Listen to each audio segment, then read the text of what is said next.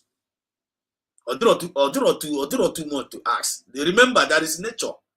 And with the laws now guiding this nature. There are laws that are guiding this nature. Take it or leave it. What goes around comes around. What goes around comes around. The world revolves. Revolves. So this thing I demand it. Always something very, very unique and something they must pay attention. They don't have any other choice. They must pay attention to it. They must pay attention. And if they refuse to pay attention to this, our demand, let them not forget. The world revolves. What goes around comes around. And this world, nature, laws in our guide in the nature of this world. Laws in our guide there. Scientists say about no one laws in our guide there. And with the supreme. So if they refuse to listen to us, the laws, the law of the nature work against them. And then they move by work here. They can't escape the punishment. And I'm going that Nabia France game chachia wani ne. Ndocha efu nele nanya. Yemecha bena ba chachia nike. It's going to happen. But to our future generation, I can prepare all this big foundation. And you need to find yourself. You can have to proudly. You can be proud of yourself because you are a good father. You are a good parents. You are a good uncle fighting for this freedom. You need to be proud of yourself. You need the money to go. Because here was it you know again. Here was I do you why? Oh, you do that annual jacka to save our people. Here who volunteers and do why. So try and do why to save our people, to fight for our freedom. You don't need to complain about it. You don't need to murmur about it. Because here was it you know again. So if you are complaining and murmuring about those you know again, what never you don't need to be there. I want to force to go force. I want to think about no. I want to force to think about Biafra. But if you don't know what you are doing, man, I get you when you see. Man, I get you when you see. Na momo. Otam no keta maybe na kanga wote maybe hapu broker some name na. Masi kanga wote something na kitchen. Man, believer. Mpo na doma na complain. Na kem na ko na kitchen na. Wan gaji ga ko na kitchen gi were. Kem na gi were na kitchen. Na wan ne kem na. Man akoso mo no. Anakodi aka akọ. That is what some of us are doing in this Biafra movement. It's a na momo na complain. Na momo ari na complain. Man na jike na momo ari ke na complain ari for. Onwe ya na force that force me with this Biafra. And I force me what is going on with some of our people. Onwe ya na force me where. Itetara wona no kata one day. Achetara the day I'm joining the IPOB now. Achetara the day I'm joining the IPOB. I used to condemn them before. I call the team one of my gamma pursue the guy second one is about poor. Master Mazan Kalana Bokanketana Redo Biafra came on now. I don't understand that man. But the time came. Reality said what in. I was listening I'm sick and with this man. And now when the neck is here, my eye will name I am named busy. So why are you in the Maja Bokanketa? This child is so the truth was sinking in me. But I guess we wanted my own redemption. But I guess we wanted my own liberation to my heart and to my mind, which nobody can take it away from me again. But can open our eyes. I Urishi before. And the credit goes to him, whether I like it or not. And today he's still paying the price for our freedom. Are you crazy for me to hate him? How am I going to hate such a man? Why am I going to fight for him? Why am I going to defend him? He's no more there with us, but we need to represent him outside here. They represent you of man. I want to constitute nuisance among ourselves. You see, she do know. So we need to keep ourselves clean, making sure anyone outside we are self-disciplined. So that on up, you'll be proud of us. Don't be part of those people that cause confusion about this money. They are cause people. How would that run? Because they don't appreciate good things. They don't appreciate life. They don't appreciate sacrifice. You don't appreciate it. Don't be part of them, because I know what I'm saying. If you are part of them, you get this, you get some will destroy among them. So again, the statement all Biafrans ask is for us to live and exist as a human. Or is it too much to ask? Then, is it too much to ask or not too much? Encapsulate or programmed cry for the recognition and the validation of humanity amidst ongoing struggles for identity and autonomy. This topic can be analyzed through various lenses. Topic if I go with many branches, but to actually the basis. Actually, the basis because all when you the basis, only anything in again water. I am a topic and a threat. With our topic alone, it is supposed to be by naga, so that the guy did deceive, the guy did the red. Game man on we eat in aka. Oh, I could you share everywhere? Could you man believe? No. Holy Spirit are an author of confusion. And when you're going to get confusion, nearly show less my confusion in your own way. Oh, no, who got only back on Mogon, where I got back on. Was your much in a kind is about our topic alone said it all. Our topic alone said it all. All we ask for is to live and exist as human.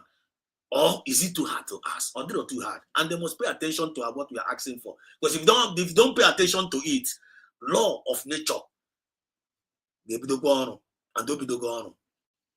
We're making progress here.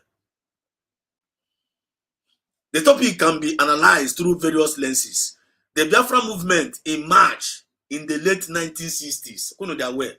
Biafra movement in the moment emerged in the late 1960s. March in the late 1960s during Nigerian Civil War, which was largely driven by ethnic, economic, and political tensions. The desire for the independent Biafra state arose from the historical grievances, including marginalization and violence.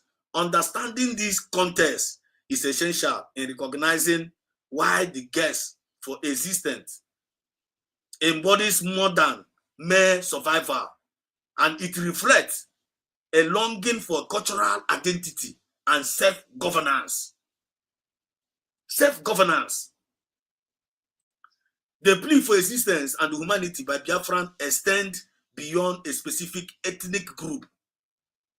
It serves as an universal reminder of the enduring fight for dignity, rights, recognition, faced by many around the world. It caused the deeper reflection on the responsibilities of nations and communities to foster an environment where every individual, okay, for the dream of Biafra, okay, for the dream of USB, okay, for the dream of Masina Nikalo, okay, for the dream of PM Samenepa, being well stated.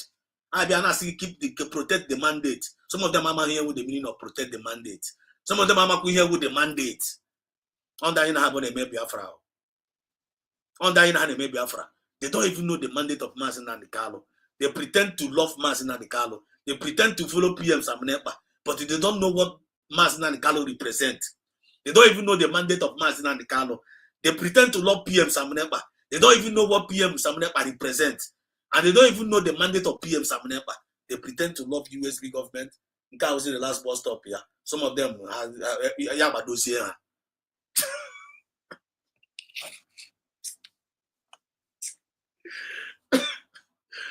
The USB or more. No wonder. I know the message very clear. USB is the last bus stop. I'm pretending how love from Masina and Carlo. I'm IPOB, one family. Masina and Carlo, another savior. Is our only savior.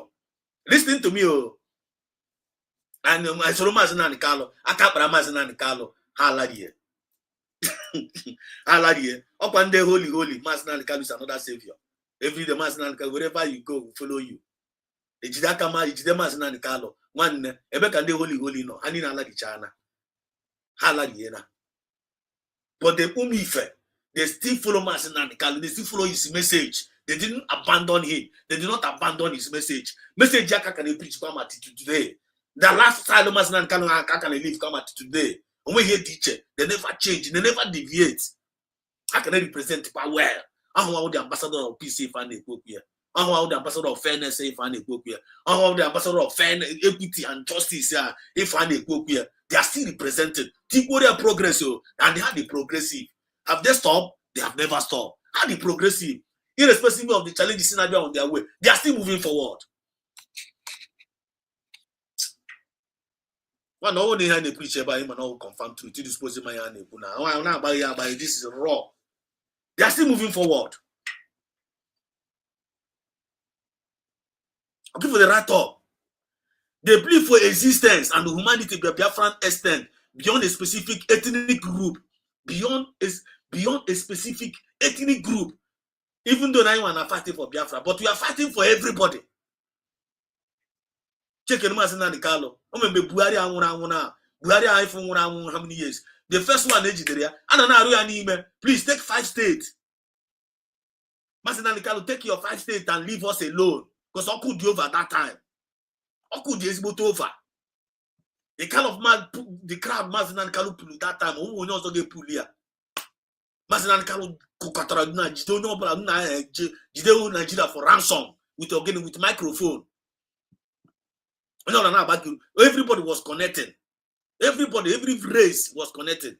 Arab and Nigeria. I say, take 5 states and leave us alone. Masinandikalu say no. He can't leave his brothers. No woman then no channel go. No one then no worry. No one then no go check go see that. Now I say, now what got happen? No Rube one na bonoso. Masinandikalu, she ne buogwe. Yasimba, it's not going to leave them. Beyond ethnic group, Biafra have for we only we. The Biafra is the light of Africa. Biafra is the light of this world. And the Masinandikalu Biafra is the kingdom of God here on earth. Full of integrity of men, full of integrity, full of men who integrity naturally. Women can build. And her rise wago, Hapatawago. How are in charge of USB government now? How are in charge of USB government now? By their fruit, you shall know them. Mushroom rice gasoline and group A, group E. Fall back. I'm asking fall. And I told you that Nanda mosquitoes. So say honey the shelters. Listen to now. The plea for the system of Biafra extend beyond specific ethnic group. It serves as a universal reminder of the enduring fight for dignity, rights, recognition faced by many around the world. It calls for a deeper reflection on the responsibilities of nations and communities to foster an environment where every individual can thrive, be acknowledged as human beings. I want the message. But meanwhile, we need to start that redemption now within ourselves, within our families, within our relationship, within our group, within everybody find with one. That is it. We don't need to permission of anybody. I want the boost of Paco wine on. I don't know any kind of Paco wine now. If I got about go over the world, and can we come? All over the world, they are being scattered all over the world. The time we are and not only no Nagada, no Gada Chaha, watch to their promised land, no Gapoha, come on, not the Bible, no watch to their promised land. No watch back there. Haga do and one at that hyper and ampa. Wait to see then I know see about ne free Chineke Naka, not Chinekena, who is like unto thee. Now, so at the end of the day, image I made this thing. To need now large career back because now we but also the road is not going to be easy. Because only back home on only I so then I get destroyed. Just like the days of the Noah. All we ask is for what? Life and exist as a human. Or is it too much to ask? Or too much to ask? But get on now. Get on if Yes, they thrive and be acknowledged as human beings. I want to hear from one here.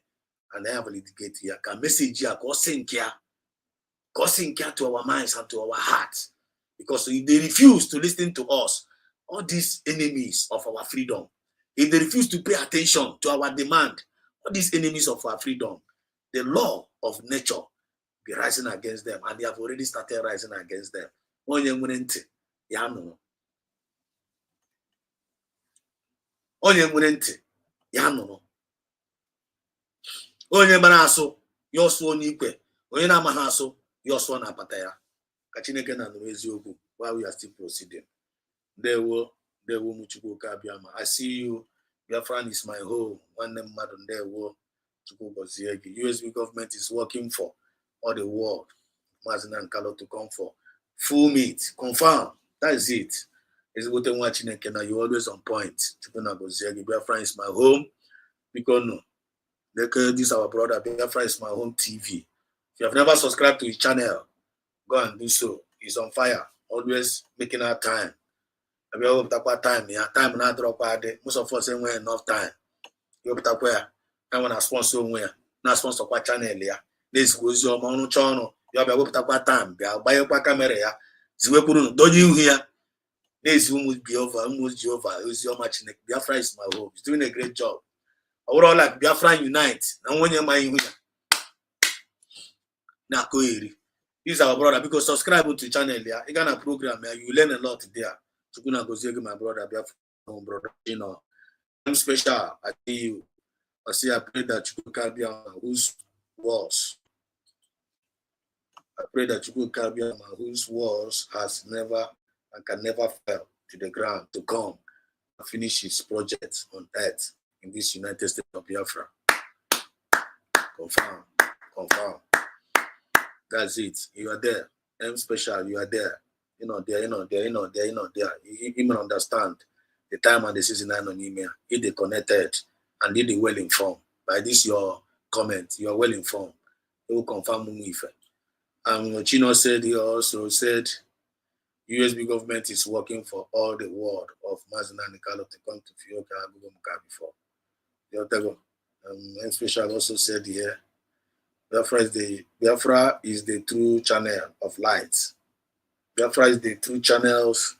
Biafra is the two channels of light and on earth after Jesus Christ, because it is the kingdom of God on earth for sure. For real. Oh no, I'm there trying to eat. Biafra represent. And I go return and I turn this struggle out to something about me and I turn this struggle. But Chineke na be go kanala. I better late. Check here why and is na channel ya. Check here the woman, the mad woman is na channel ya. Why am I able to be? Check here van is na channel. Check here is I got 5 or 6 gather. I said I name government. Mandate the check on and then watch my one ya. I got the one in America. I don't know. The Lena don't know who. I don't know who get me offer. Biafra. I don't know who get me offer to Biafrans. Biafra, millions of Biafrans in the young. I don't know who, but come on, you short. Why you short get another? Another group here. And the group you have self, I will and one position engineer. A position engineer. And you are recognized as a member of the cabinet. I don't get by out. Watch what one. I don't get by one. And very soon, Kita no give to fight to Waka. The woman now give to fight to Waka. The same new group for form now. The same group because everybody forget about destruction. Any place you go, you must destroy that place. I go from a new group, Abi. All Gargabakuro Kenkre. Yeah, destroy Kenkre. But another group here. The same group in form now. Very soon now, I give by camera now. That's what we me Madrago. That's what we have. That's what watch. Go and make it somewhere. Because always cost woman. And I like Yena Gaga. No, DNA, they are against Yena Gaga. The DNA of the woman, they are against anything progressive. You must bring discussion there. He must condemn it. So Biafra is the true channel of light on earth after Jesus, because he's the kingdom of God for sure. And you are there. That's why he said here, M special say they cannot know the mandate because they are in Biafran freedom for their pocket. I'm telling you, I want to talk about the mandate now because I'm very sure I'm very sure. M special says, thank you. Holy Spirit is never an author of confusion for any reason. For real. Right on, my brother. Oyeziobu, Jidik, Nkechi. See your comment. You're welcome. Thank you. Even Africa at large, open eyes from his preaching. Confirm. No, not connect the dots. No, not connect the dots. Mazina Nikalo, who our eye opener. The greeter says, it is only mental ill behave like that. Why would you murmur when you send yourself an errand? I don't say, what do you do you see like this? Do you go with that murmur? One well, on a very serious note. Or let them only do you see Biafra in them now. Only do you Only did Ranyosia, one they can't go the link. Mam can't go the link. Only was on the boy here. One from there. Can't go the link so that people would be able. I wonder when you know to add in there. Una add there. Can't go the link here. You have to go on open mic. Oh my God, put you in. You have to go. So because the link is there, I don't know when you try add up. Add up. Chris Biafra song. They were watching that. Flash go there love. And flash your love to the world. The love of God to the world. Umife, love. Umife, love. Well, I guess you love about Arabag. Umife. Our men, Umife, one now are the best men in the world. I go see you love Arabag now. You take go. Any neighbors trying to you don't have any bad energy. Flash their love to the world one day. So good evening, Biafra and Ndioma. If we are Abatawago, Umuife. So no have ngozi. Ndioma. I'm special said 70-year-old woman that her generation has passed for good because they fell down. What a shame. And they tell you, you're right. I pray that, wow, wonderful comment I hear. I pray that Chukwuka whose word has never to the ground to come and finish this. Okay, we have read this one. Okay, we have said this one. We have read this one. Let's proceed. Brother also said something here. Say, continue the good job. Star Aka Chukwu Abiama. For real. When they whip us out, I know we promise I don't like whom you are. You go for one there, and your brother. You go or Mazi, or brother. Apple weapon us out. Lama like yes, you know. You know, I'm bomb star. Let's man, go one. Before me accept na sa mara bomb star. I will no more na go one. Or na go low. You no more. You are working for me. I'm your boss. You don't want to take care of your bills. If almost a mass again now, I'm not going to turn on a woman approve a woman and take care of your life. You ain't been on a house, but one beside them now in the work. If I didn't go on house, you know that I have a bonus. I don't make you feel comfortable. I don't like that credit.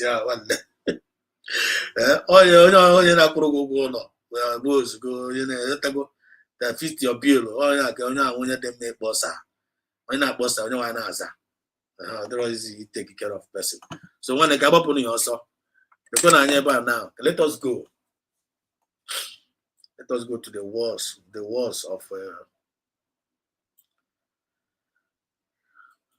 of PM Samnepa, and there was COS. COS have a word for us. COS have a word. for us. Have a word for us. Let's go there. We just need the funds. We need the funds to give them what they want. All of you that are talking with your state.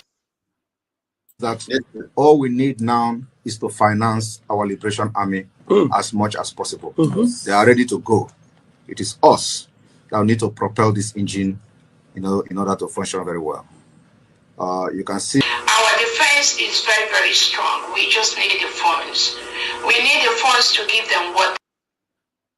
One, M special, are you trying to answer this question? Ajụrụ m na nwanne ka m jụgodo ajụjụ a. Ajụrụ m ka onye dịrị anyị ozi Biafra ya fine na Ghana. Onye dịrị anyị ozi a? Ama ajụjụ m ajụrụ.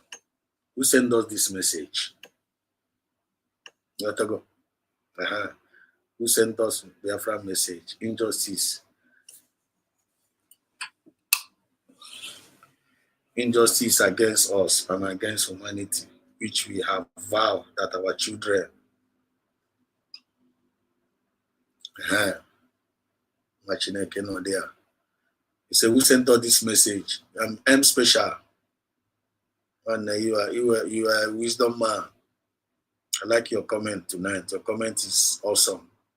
You are a wisdom person. They connected, they well informed.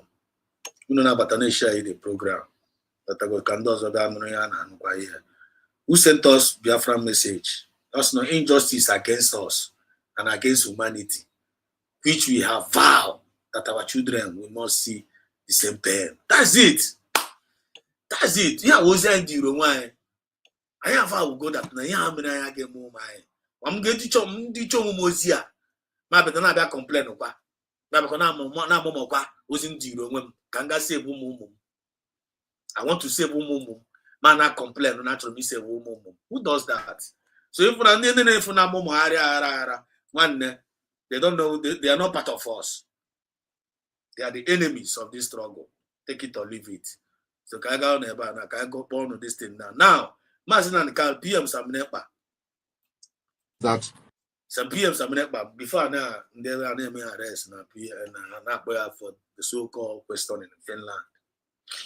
Also that now one now look go out. Now make help go the way. So say I need Rekita now. And it is Rego. And it is Rego. I need you when they defend the one. And I need Rego. I need you when I pack on wine on. That no way any person I give me anya. No quite no give me no wine. All we ask for is to live and exist as a human. But in that one can you agree?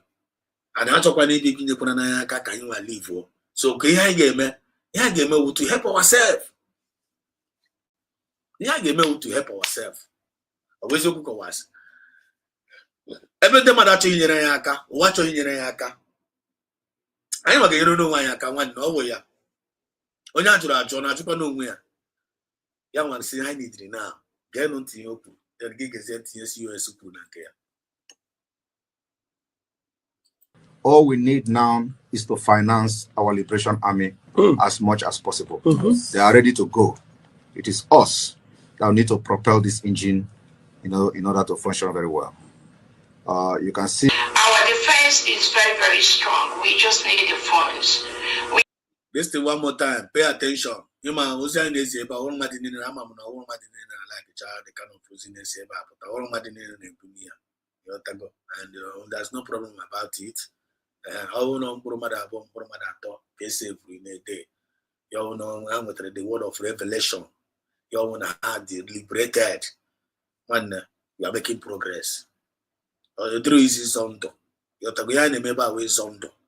So all those enemies now like I know that message on the hakeba was nuna it I know it now. I know it. But I have choice. I can preach the gospel. You have to go. And probably find the opportunity to use it. I never be put register the message because here if on our life. All the go recorded, get the registered use those idea. You have to go. Only na fiata, I got free echi. When they get yata, okay, echi. On no go there, on no ego. So all establishment, You have to go always creation and they create here. And can they create for the betterment of our future generation. So we are not regretting anything. And then I know we told you, irrespective, whoever that is favors and then if you want to favor. Franco Koye. Franco Koye. They will. You're welcome to the program. It is us that need to propel this engine, in order to function very well. You can see. Bente, eba na tom bullshit. Eba na tom mbokwa mapu require, mbokwa mapu require. Ono anywa. Na anywa. Get plenty of mao. Okwa anywa. You remember, this is a movement of the people, by the people, and for the people. It is us that will propel this gospel. It is us that will defend this government. It is us that will provide for this government. It is us that will build this nation. Oh, I know. So no na arupo onwe ya, imi no katera arupo onwe ge.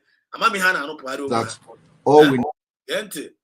that Ndo believe no na eme na arupo onwe na this movie na arupo ari onwe ha. Nwanne, arupo cho onwe ge, ị ga-emechakwa arupo ka onwe ge one way or the other.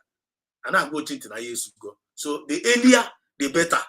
Na makatara aka ọrụ na eme something na ya afọ na emepụta something. Ana afọ ya anya ka anyị na-agachi ebe anyị na-agachi ike. Pay an attention. all we need now is to finance our liberation army as much as possible. They are ready to go. It is us that need to propel this engine, in order to function very well. You can see our defense is very, very strong. We just need the funds. We need the funds to give them what they want. All of you that are talking with your state chairperson, your state governors, your state administrators, your state commanders, I strongly believe what all of you are hearing from them is we need the funds. We need the money for them to get the tools they need. They need the money to fight the reintegrated terrorists that are coming in our land to kill us. I plead with you all diasporas, please double the money you are saving. Double the money. That's all we need. Double the money. Double the money, please. Send your funds, send your donations for us to start building, for us to continue to build our nation. We cannot do it without the funds. All of you that have talked to your commanders, that have talked to your state governors, they will tell you all they need is the funds. We have the manpower, we have millions of able-bodied Biafra men and women. We have the foots on ground, we have the soldiers on ground. What we just need is the money to equip them to fight the terrorists that are coming to kill us, the funds to defend our people and our land. If our men have the funds, they have the resources.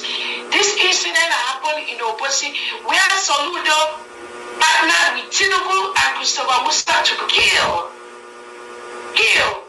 11 innocent Ebonyi people. If a couple of them inside the hall have the guns to confront this evil, this wouldn't have happened. It takes a good guy with a gun to stop a bad guy with a gun. That is why we must all double our donations today, please. That's all we really need. They're not asking you to send anybody. We're not asking any country in the world to send anybody. The Biafrans are the people to defend our land from the terrorist state of Nigeria. All we are looking for is the funds to equip them to fight these terrorists in our land. That's all we need. I believe in Tanana Cadron. Yana meba wo register your machukuna sendra inside register. Yotago. Another Nuziria, every thing. We may something. Mazana dear my Puguya. Nice way. I want to me. I want to answer. But there's no table now. What is the message opera the other day? A fundraising. Eba now with the men cocoa. Among some of us are Nugoya. You might have watched it some other place. You went to fundraising and And then we are saying, like, so if you are part of this movement now, you have not been contributing. Please try and be contributing. On your own and not the fundraising. If you are not even coming the fundraising, like kind of entering the link, make sure that in one there, if you feel like you don't want to show your face, you don't want to talk, make sure in a country no. I mean, we say liaison office. And when the USB government, then we say administrators in every country. Make sure you register. Find you must have an administrator in your country. Find them. You have to go register. You cannot to go there. And to monthly dues. This round to meeting. This round in with informations. You have to go belong. You have to go find the family. If each country with a liaison office. I'm not getting my own liaison on the country and I thought every month. You have to go. We contribute money. I be acquired fundraising. I be acquired from our own country. So there must something you must do. You have to go. There must something you must do. Now, COS have a message. Some of us have seen this message. You have to go. You are now now. Now our militaries now being built. Any cricketer now we go. As one so want to protect our land, to defend ourselves. Because I want to hear. But I will try to find out. I got to go forever. I want to my guru and make the full international recognition. Where Ndu abasi wazende Nigeria bachara no nda poru no happen no nda resources is enough. No time even I want to have to go now we go do am. I got force on happen. I know now we go first gather. We are well able. Don't forget, we are well able. Don't say you can't. We can do it. We have what it takes to do it. Abakato call no man you are both. So we can't continue to run away from the responsibility to save our future generation. We are good parents. So my message actually easy. Update, actually no update. Regarding to PM Samnepa bed condition, and regarding to all these mediocres that I've been doing, regarding to Nigeria and regarding to the world. Actually, can pay attention. All the very, very important. Let us add something to it. You have to go. So let's go. Update us Biafrans on what is going on and where we are in the protection and final push to start moving home to our beautiful new nation, to start developing that and give our people a sense of belonging. That is the ultimate task. Again, welcome, Biafrans. My name is Dr. Ngozi Orobwaiza. I'm the Deputy Prime Minister, Chief of Staff to the United States of Biafra, Briggy, and the de facto 3-in-1. That is the government. I want to use this opportunity to thank everyone that is here. Those of you that took time out from your job and other activities to be with us here today, I thank you all. I want us to use this opportunity to remember our leader, Unyielding Kanu, who is being held by Nigerian state, led by Tinubu and Christopher Musa, ruling with the power of the gun, silencing people here and there. We thank God Biafra has stopped that by redeclaring our independence in Finland, November the 29th, 2024. We thank God for taking us out from that dungeon where just to be in that enclave is a sign for death. You can go anywhere, anytime, and nobody's going to talk about it. So we remember Unyielding Kanu.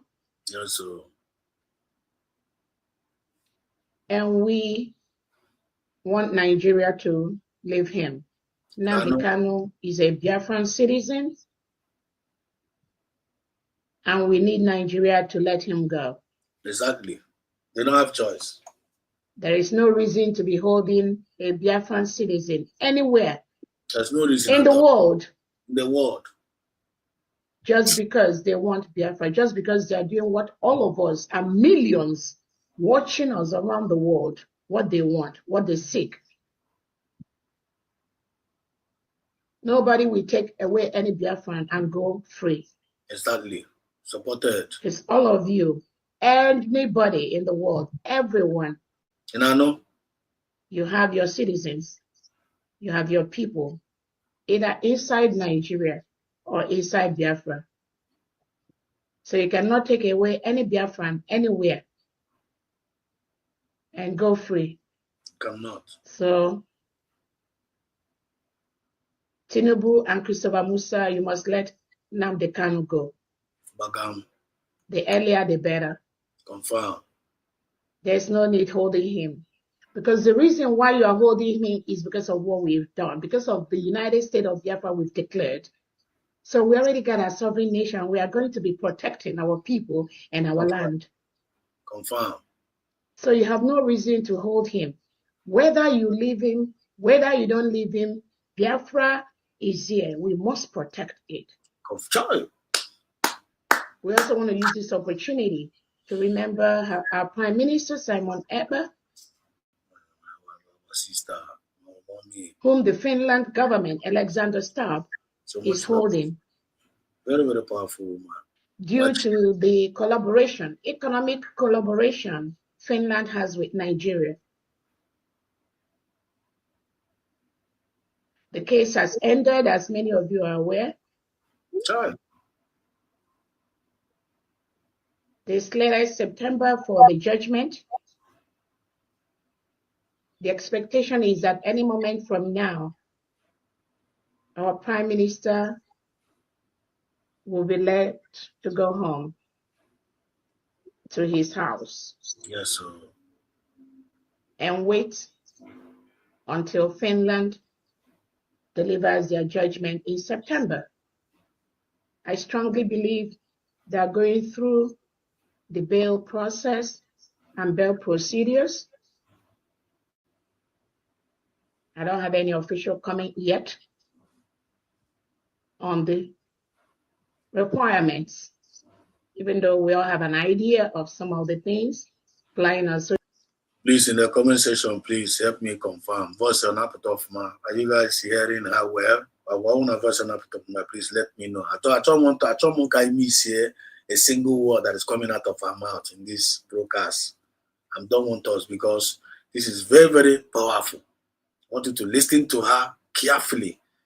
Please let me know in the comment section whether my voice on up of my. Very, very important. So you the glitters, on stage. It's like you have something to say. Let me bring you in sharp because open and have an app. You the glitters, are you there? Mazindeo. Try watching you're welcome. Thank you. Welcome.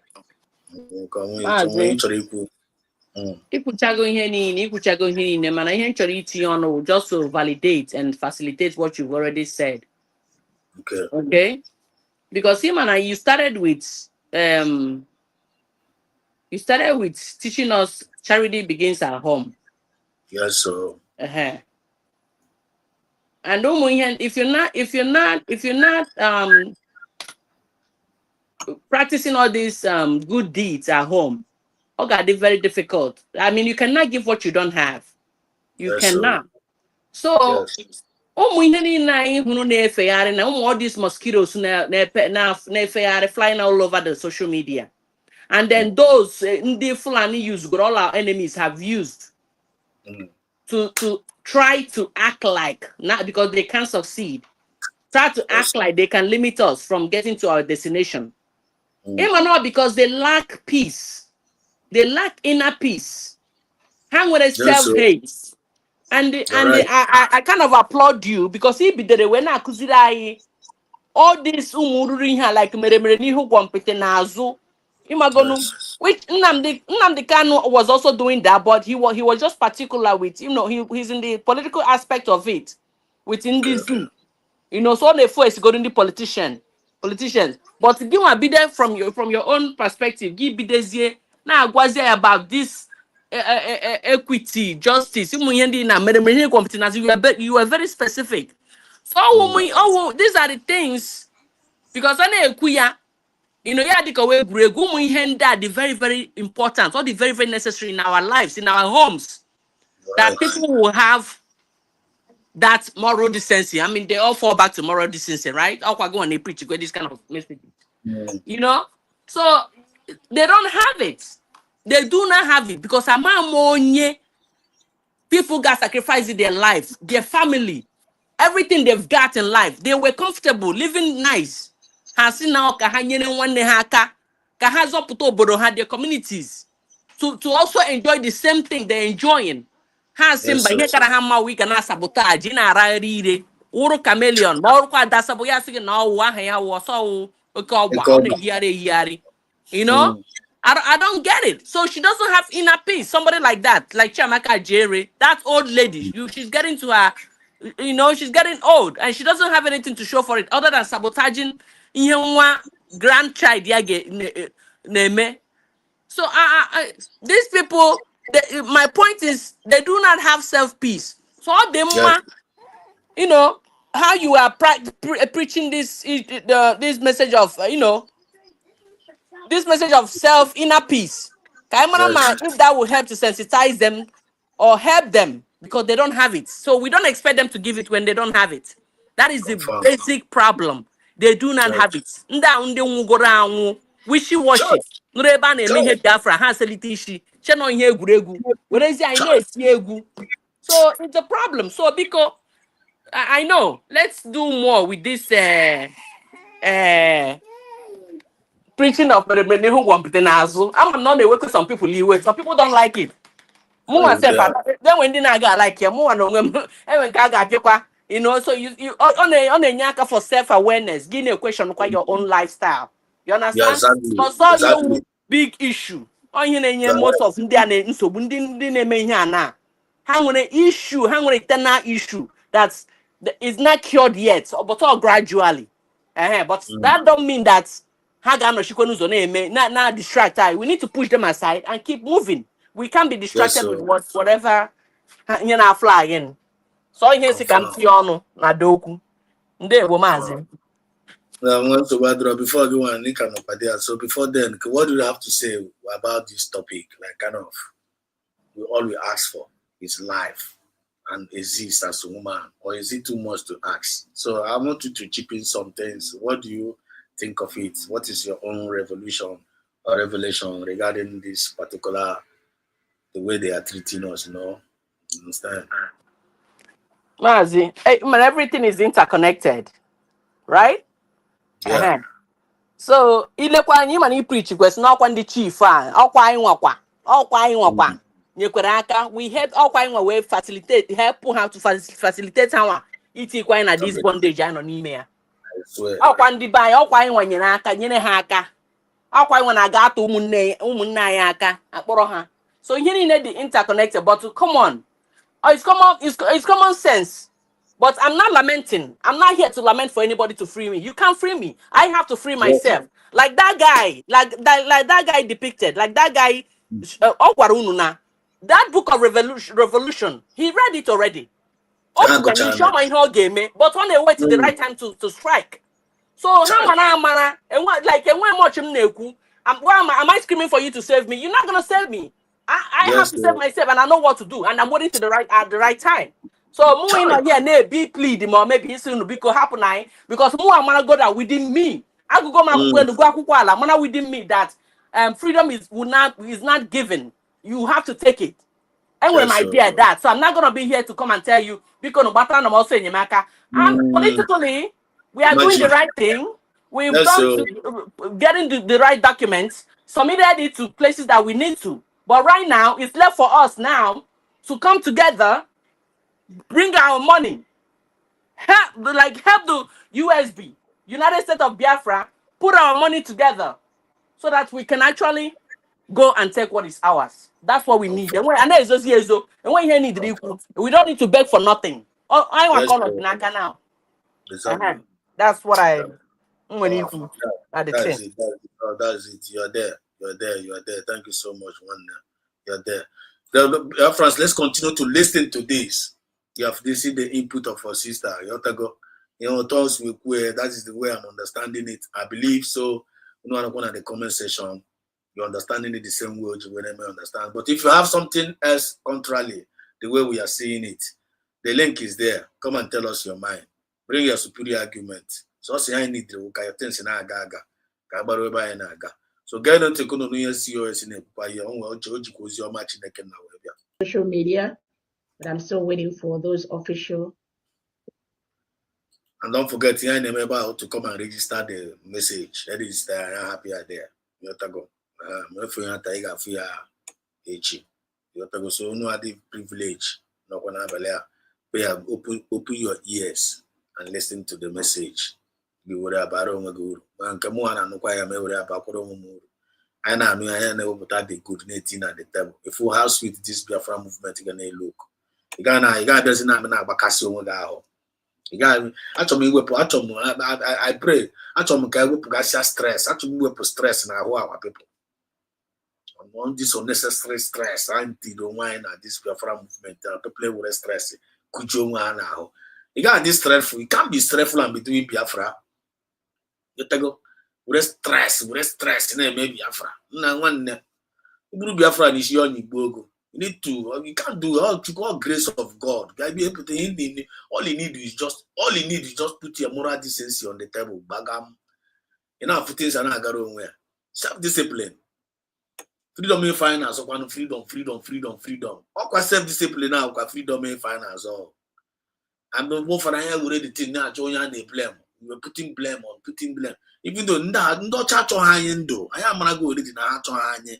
Achọ hanye our enemies achọ hanye ka exist. So I know agazo nwanye. I know half for hanya they don't love us. Half for hanya anya. So how na ha kpọrọ anya asị afọ hanya anya. Then anyị maba kpọkọ onwe anyị asị. Anyị afọ nwe anya. Nwanne gị mara na kai na-eme agụgonu na. Ije greeters ọ bụ ya. Mami ka no there. That's right. Uh-huh. Ọwụ na nna nwanne mmadụ afụrụ ga anya. And give a realize on a mother froganya, or froku mezino loganya. Abi, or froku a gido to see mother froganya, or froku mezino loganya. Then go on the game up on a fronganya, for izino loganya. Go on the zunoga myself, your who is no Okromun assi, Ibezuno la. One day, greatest Kayaga body.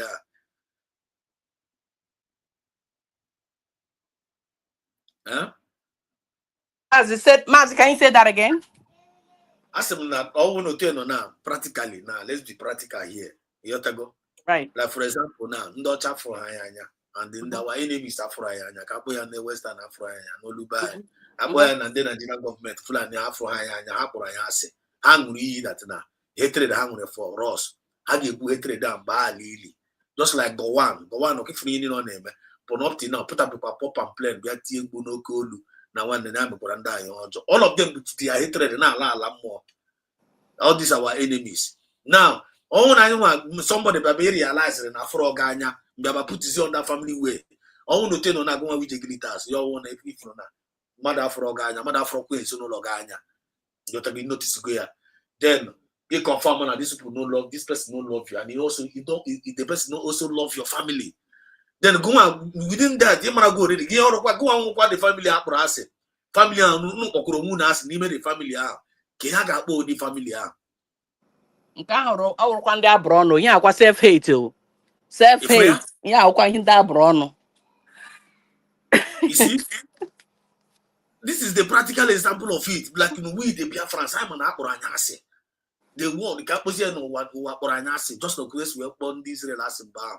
All over the world, they probably father and actual, but because of the people hated them because of the probably and they so progressive and they take over everywhere. Based on the people need to which is not supposed to be so. But in that I realize is here and that the time came and when time obviously have put away in order with some bar. Now when I got through now. Because the same thing I make about me, this man within themselves, how are they so with him? The thing we not visiting the enemy see very easy in the Guzia. Oh, we maybe get Simba. Now I'm beginning to hear now. I need to go wow. What is central in my now? So we have realized that now we Biafrans now Frayanya, Nigerian government are Frayanya. Then all one I know enough for Anya. Why I get you in a hate to question why? I know one the thing doesn't make sense. I will also find this now. When you are Joe, where? When you are Joe, where? Oh, why you not do why do you allow all this mediocre self for battery? No one there. I have to go with the idea. I go with the egg. Conditions.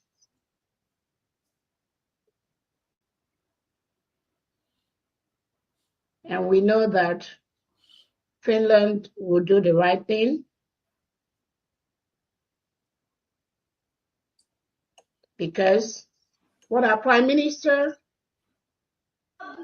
did or is going to do or will be doing is exactly what millions of Biafrans are doing every single day. Exactly. Finland, you cannot stop that. Nobody can stop that. Nobody can stop that. So whether you let him go home, whether you don't let him go home, it makes no difference. This Biafra, that which he seeks, we already got it. We're going to protect our land. We're going to protect our people. Nobody will stop. The full restoration. Why I will joy to my soul. This woman is joy to my soul. To be honest with you, I'm not gonna lie to you. Joy. That's the one. And protection of the United States of Biafra.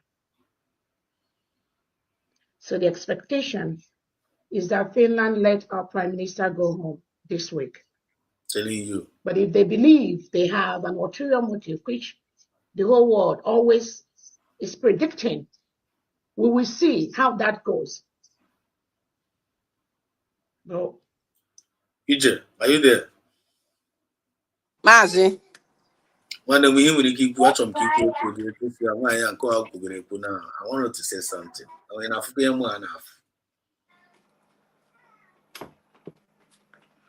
I was in the other room. To go, can you give me a point? Why I call that na one?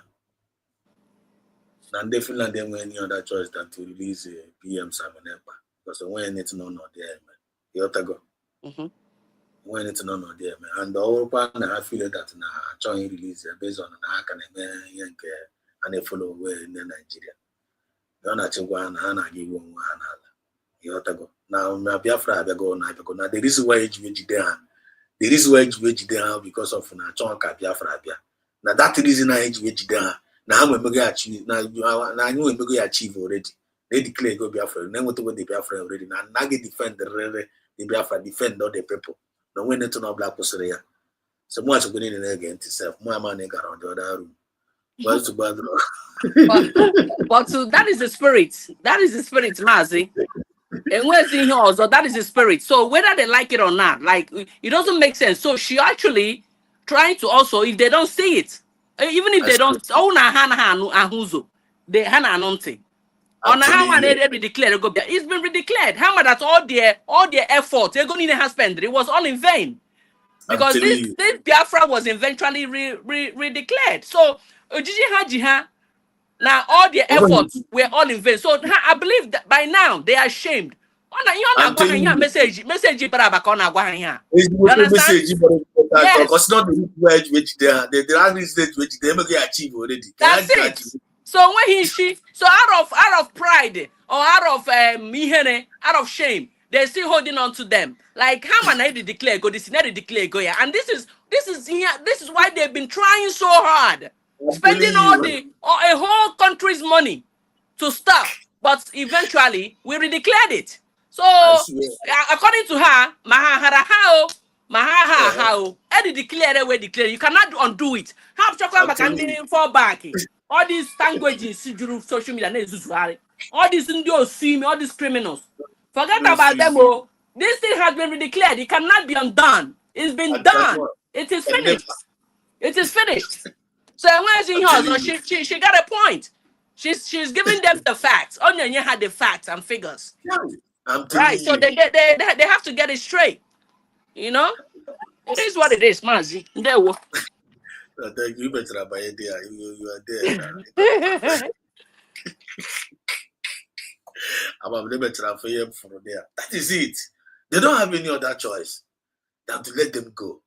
The more they are wasting their time, the more they are wasting the time to not release them, they are disgracing themselves.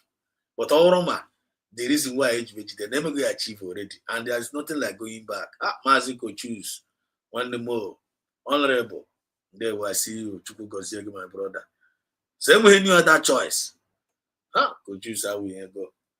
I'm about to go because Okuna Abia. Maziko choose one Chineke. Can you hear me? Yes, Mazi, I can hear you. They were watching it. You're welcome. My name and now. I try to improve my can I try to get to Quake. Good evening from my side. My DJ, good evening from my side here. Tiger, go to first. Come now, do background first. Okay, good. Mute your mic. Okay, good. You have to go. So him we any other choice. Him we the other choice than to release them. Because the more fun they will get, the more Anna Padio. So can you get nothing? Can get no so much you know why I just but so why you with joy. The Tongo's your base, our mommy. I'm a child boy, our madam, it's my madam. Only we were. Mammy Ojine with her. The one who's your much you know you was a very clean message. So now I'm 18, but I'm fat and figure. And they are hearing it, and they are getting it. I'm telling Finland it's good to let Simon Ekpa go home as quickly as possible. You cannot win this battle against Biafrans. It's a promise. You will never win that. I cannot. Rather, you continue to drag your country to the mud. Every single day you hold Simon Ekpa, you drag Finland to the gutter. It's a promise. It's a promise. It's a promise. So I wanted to inform our leader, Unyielding and our Prime Minister, Simon Ekpa. Oh, no, those will appear the thing. What's no way promise? It's a promise to them. No, yeah, all my own name, all my, you know what's up. All the well informed. What's no way promise? They cannot win this battle. Because now if Jana Gwana Biafra represent this USB represent divine mandate. Some of these people are not there. But I know go chintina years ago. About to be resolved. Any bail condition they bring to you, it is okay. See? I'm telling you. It is okay. Because it's not going to make any change to what we're doing. I'm telling you. Not one single change. Because the restoration of Biafra is not about an individual. It's not about Simon Ekpa. It's not about Nnamdi Kanu. It's about our people. A people that have declared their independence in Latin Finland, November 29th, 2024, with all the legal backings to protect our land from foreign invaders like the Nigerian state and the reintegrated terrorists they bring into our land. So it's not about these two individuals. It's not about them.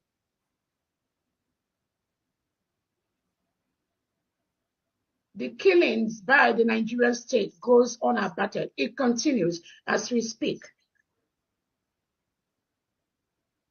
The massacre of Christians in Nigeria and in Biafra land continues today as we speak, unabated. Nigeria has been declared the most dangerous country in the world for Christians to live. Simon Ekpa didn't cause that. Nnamdi Kanu didn't cause that. So holding these individuals makes no sense. This thing now, please, Biafra, don't forget. This now, some of these few mediocres, some of these few people committing nuisance online. They have a pona. This na super Igbo. So now you have when you the same Biafra. Ka ubi na akpọ nwaanyị ọrọbọ Fulani. No na with the Nigerian government. Now we're commander of terrorists. Nwanne okwu a nwanne nwaanyị na-ekwu okwu a kịta na kunu n'otu o si na-agwa m ndị Naijiria na-ezigara m ozi ọma na-ezigara ndị ewu the Nigerian terrorists ozi ọkwa onye ha si na-arụkọ with Nigerian terrorists na onye a na-akpọ Robo Fulani chief commander of chief. Could you imagine the kind of lies some people na-asị na ha kpụrụ nwa ha nwanne mmadụ na-atụgide nwanne ha nwaanyị but lezonye ha na-atụgide asị ahụ ọkwa onye nwa ọ dị ndụ ọgwụkwa na ọ nwụrụ anwụ somebody ndị a ga-aka obi na-afụ onye dị ndụ ka dị ndụ na-apụtakwa online na-ekwu okwu ndị aka obi na-atụgide asị n'elu isi gị ebe ka dịkwa ndụ ka the high level of wickedness and evil these people efe na-ekwu okwu ya and ha na-asụkwa Igbo. But when it comes to come and see characteristics of an genuine Igbo lifestyle, it can never see it in them. Mmadụ ga-adị ndụ mmadụ na-atụgide gị asị. Maazị go choose. Maazị.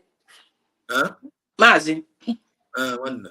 Ọ ya ka nji na-agwa gị sị gị ọkwa ịhụ ndị a na-abịa akọrọ bichi na maybe the very harsh in saying the truth, or maybe the truth is kind of like you should tone it down. Maazị, the issue is you cannot give what you don't have. That inner peace, they don't have it. They don't have it. It is me, it is I or myself. That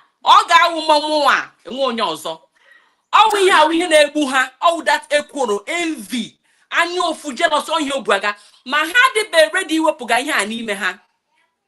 Lanya, I'm asking away behajaza because they're not gonna be an impediment to this in here. I guys to the whole I get G cannot pia and still go get to our destination. That is what is killing them. So that's why we have to double it. We have to triple it. Now, this charity begins at home. We have a woman who competent as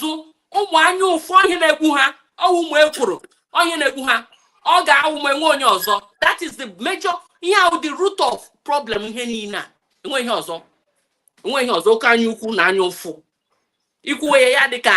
Maybe you are just being verbally this thing to them. You know? Verbal abusive, Abi.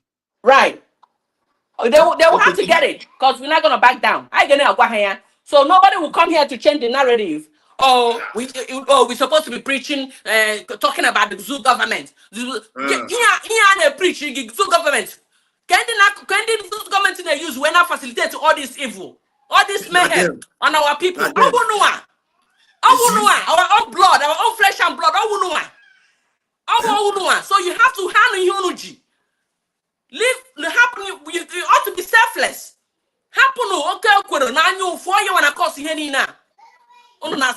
Zoo government. Meanwhile, he not I'm a buzo to one here before I'm not on your outsider. Oh, I was no on your outside. Let's check himself.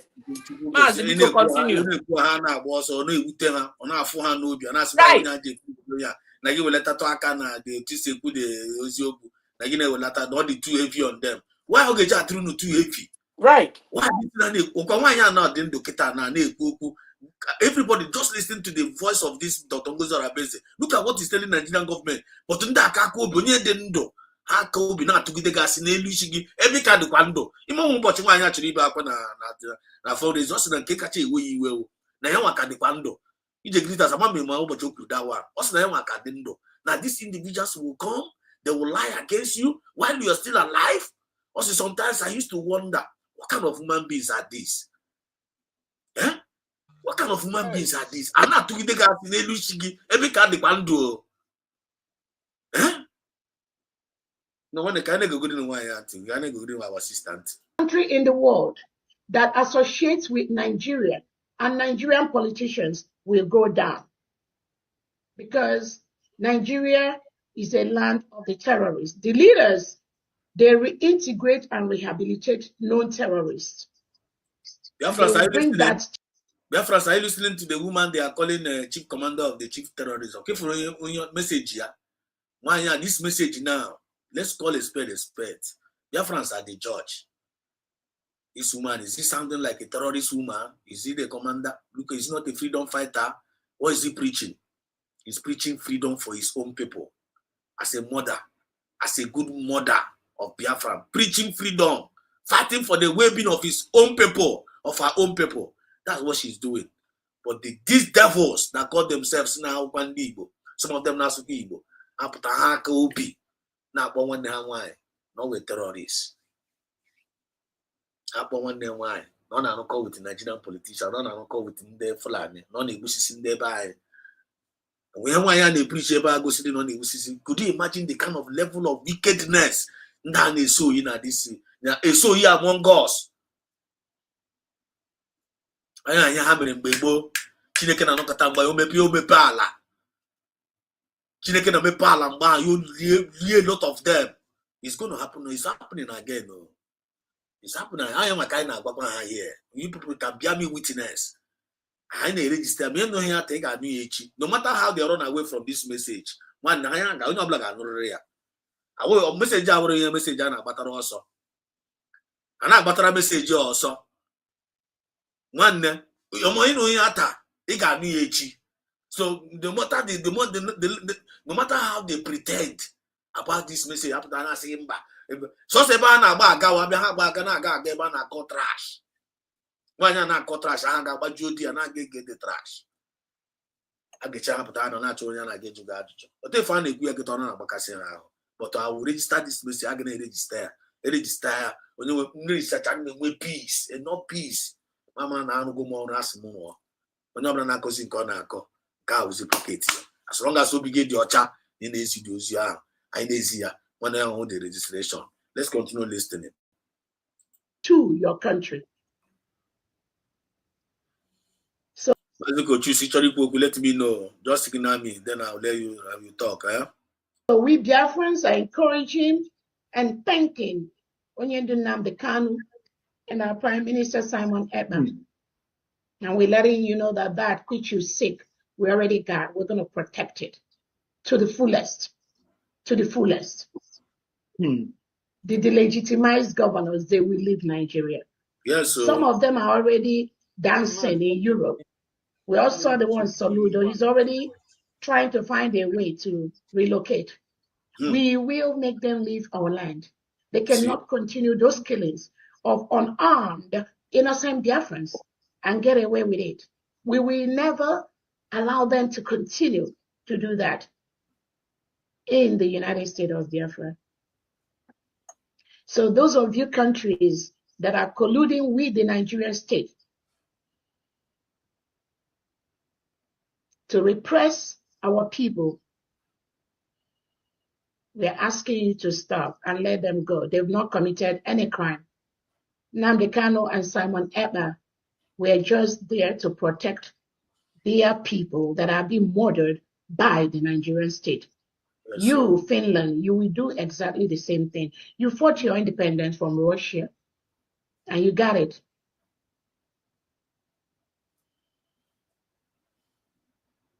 So abroad, you all, those that engineer those independents are called patriots. In Africa, you want to call them villains, right? Not anymore. Nnamdi Kanu and Simon Ekpa, they are patriots, and they need to be allowed to go home peacefully. Could you imagine? Yeah? Do you hear that? Nnamdi Kanu and PM Simon Ekpa, they are patriots. Because some of them are here with the meaning of patriot. Okay, I'm not here with the meaning of patriot. How can you arrest patriot? Gaga Kuchie patriot, how present the terrorists? Patriot can attack the terrorists. Terrorists, who is a patriot? If you go the kind of Arwal and down Rosai. Patriot, I use to be a patriot means and the young government. One name was the terrorists.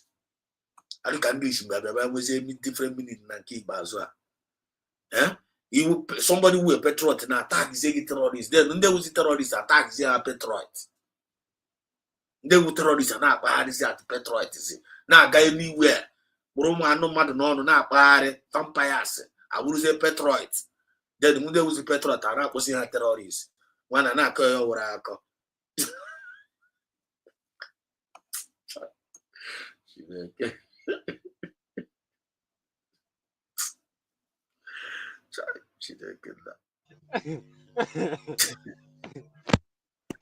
Nah.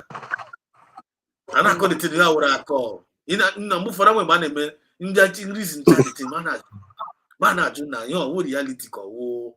Did they say? One then they will patriot can attack, see. Look, you tell Mazin and Canon, not now. What's the Mazin and Canon P and but they are patriot, and they are. Well, they'll patriot. Then nature Macumuna. They talk to do have them and then they sacrifice their life. Patriot will never sacrifice their life. God their nation. They love their nation. How are patriots? Then they love their nation. God raise you and make their one attack is here. As how is the terrorists? You to go. Why you shot up from bandit the other day? More was the Biafra said, no more was the bandit. One they came them to or bandit one. Came the member jewel or bandit. Guys go to us where one in Kayaboy at the Lord Chief Commander of Chief Terrorists. And I call your call. Then it happens in the Uzi, the men, people on our Uzi, they are alarm. As I say, happens here. This woman is passing a very strong message to them. Also, they are all going to leave our land. They are promising her. None of them again. I'm you also. I'm going to tell you for the quick and I look at this woman. The Tongaza rebels are after when they become called Kepa watch. Coach, sorry, Kichorico, Kukaine will Yakelu, Ara. Cherico Guna. Yes, continue to.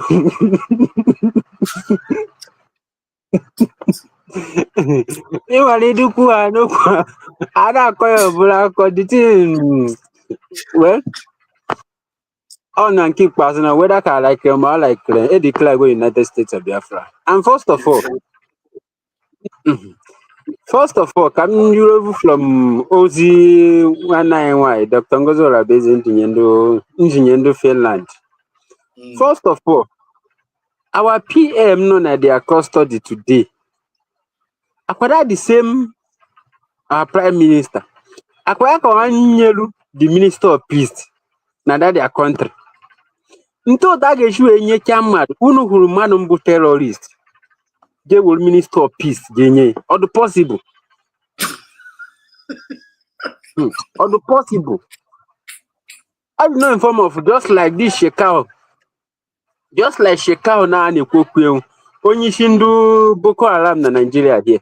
I just know in form of EJ Wolu Minister of Peace, or the possible.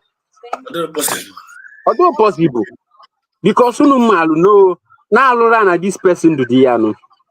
Unje Wolu Minister of Peace, our PM or the alura na unje Wolu Minister of Peace. Un hapu kwa onwe law firm na that obodun. Un hapu kwa ono wine obodun. Un hapu kwa mon wine obodun. Un hapu kwa again. Un kwe many access na that to na country in Finland. Un hapu kwa again. Ono ndekwe na protocol career control ono kwele ba da zo de me practice. Un happy who apply woman not tell us this because But that's not affiliated with terrorists. Not a record. no I look with terrorists. Yeah, I need able to feel. Because if you are not local with terrorists, automatically you are calling the person a terrorist. I'm telling you. If you are not local with terrorists, automatically in a call the person a terrorist. All the man from why is short now. Why is short now? Na call Dr. Ngozo Rabezi. We take picture Mazin and become drop. We take picture PM drop. We take get Dr. Ngozo Rabezi drop. They are called Dr. Ngozo Rabezi terrorists. Genko what other two people here na born with those pictures. When they I mentioned I need to those two people. Automatically it's calling two of them terrorists. God bless you. No Finland. Agwa gunu pump and play. Whether kununji mazi Simon Ekpa. Likewise Nigeria. Whether kununji mazi Nnamdi Kanu. It can never stop the movement of Biafra. It can never stop it. Because Nchino Britain konongo bu aha nwa self. Ọ dị no inform mmadụ ịbịa kpolu mkpụrụ cartel. Onye na ofu onunu. Ị na-eme mkpụrụ cartel na ha fute. Ndị otu oge chu efutenwu. Because 10 of them gotta struggle. Every one of them gotta struggle to actually move. Even self in the process of his struggle, self, handing with each other, please, self. That's exactly the name in Nigeria now. And umuna ni no chadie. Hagashina hamalo all this plan of Unduflan. Ogashina hamalo the agenda. Okay. And the labor at season film. How no labor that watch season film. Because I could conquer better according these 2 days self. Yeah, do not inform of season film. But I'm a man a season film and a watch. I'm be a now. I watch Chicago this film, Maliburg end. Because the last edge been on Chinyel now. But I'm a man near down in your nako. I got to go that stage. Because he cannot stop the movement of. I swear. He can never stop it. Can't. Whether they like it or not, it can never stop it. Can't. That's the same that's the same message. Can they send the Nigeria government? Whether kunu like break any news na Buhari anwugo. Whether unu like kwa jide no Mazi Nnamdi Kanu na custody there. It can never stop the movement of Biafra. Confirm. Because imagine that because nampa di nwa nolo ya na nwatakịrị manga school although possible who bụ na nwatakịrị amụrụ ga-agari school and otibe issue ga utaka no nke ga-issue gakwa. United States of Biafra have declared whether you people like it or not jide ndị shy because agwara unu agwa Mazi Nnamdi Kanu gwara unu na ọ ga-abụ the end of Nigeria and not also fear go destroy Nigeria, which is eziokwu. And that eziokwu okwu gburu ha niile nwobe anyone o kwuru n'aka mebi. Mazi Kaira ga n'ihu. No one, thank you. You're always on point. Mazi Ocean. Yeah. No one, I'm very, very sorry. Yeah. Okay, good. Yeah. But I'm long because I don't know. So now the message now by my spirit of a lot of things now be amnesia. Now be amnesia. I'm too many times for but a lot of thoughts. I goodness, madam. I was still delivered as the spirit direct. You know, Mazi Exodus. I greet you this evening, and may Chukwu Kabiama continue to bless you.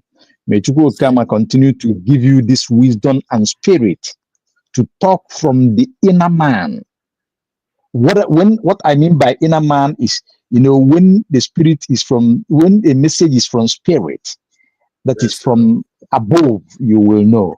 When man is talking by his conscience, by his own mind, you will know. So this message of today is highly connected to the spirit.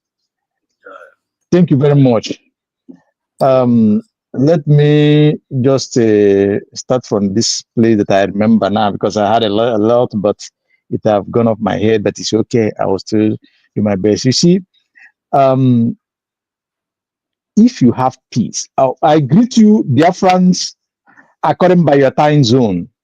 Yes, sir. Thank you, our brothers and sisters on the studio. Thank you, those on comment section. The listeners, I salute you, your courage.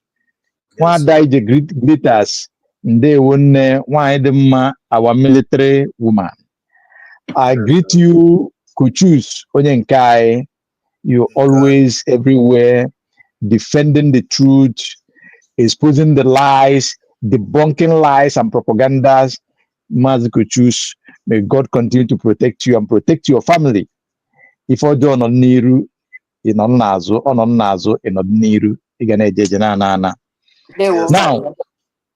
good. Thank you very much. You see, there is one thing in life. If you have peace, you have peace. I am not talking about peace of man. First of all, you have peace of God, self-peace. And once you have it, the inner spirit, you will always excel. And once you open your mouth to talk, God will continue, or God will be talking, Spirit will be talking through your mouth. Yes, sir. Looking at the video of our DPM that we played here, Biafrans, DPM have proven that she allowed God to use her as a vessel. Exactly. Exactly. Not only that she's talking from the sense or point of a mother. You know, when you talk about mother, you talk about a woman who went through pregnancy processes, went through labor processes, and give birth to healthy children, nurturing them with the fear of God, with sense of disciplines and orderliness, with that to fundamentally love and peace. Look at the way she's addressing Biafrans. Telling you. Looking at the way she sat and talking now, Relax. I think even if you choose to make your heart stone at this time, that stone must dissolve, Yes, sir. melt with love, genuine love poured upon you by DPM Dr. Ngozi Arabeze. You see, by so speaking, DPM have shown herself. She have proven this leadership character in him. You know one thing, dear friends, leadership is not just or leadership character or leadership is not what we just possess. There must be a ton of inborn of it in you, inbuilt of it in you. The thing that you carries while you're coming out to this planet Earth, you must find them before you now add it by your attitude. Yes, okay. Dr. Ngozi Arabeze have proven these leadership skills. Genuineness in her, genuineness, very, very important. I don't know how to explain this genuineness so that you will understand it. Now, look at the message she sent. That message you see is pregnant. That message you see, you can open it like a book, read it, understand it in different ways. Different ways. She said, and I quote, accept any condition or any bail condition. They will not stop anything. Cannot stop anything nor change anything in Biafra declared and recognitions. I just added the word declared and recognitions.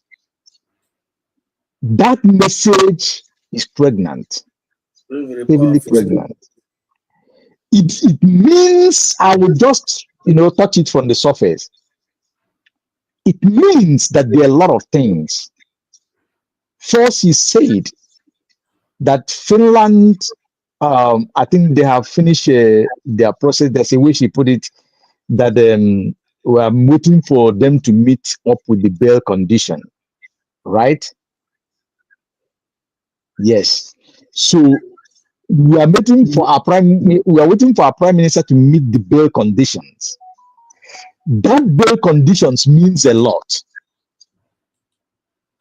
The first day I hear of this bail condition that they have been free from all charges, I asked on either Choose Survivor or Mazakai program, I asked why bail conditions.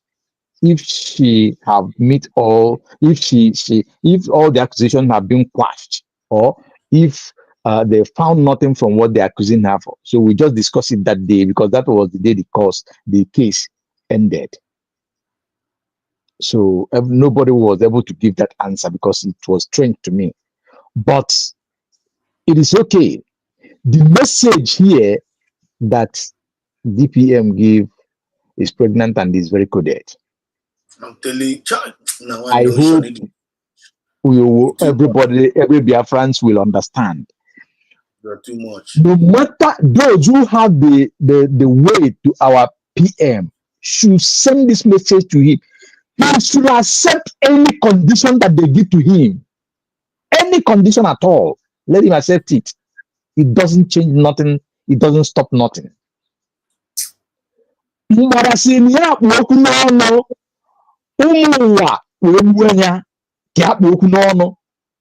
Mana after ka ụmụ gbuchara ya na fajikwa akwụkwọ onye nwa wụ mgbara wee kwee ịgba na-apị egwu na nyanwụ mgbara ka na-ekwuriri okwu.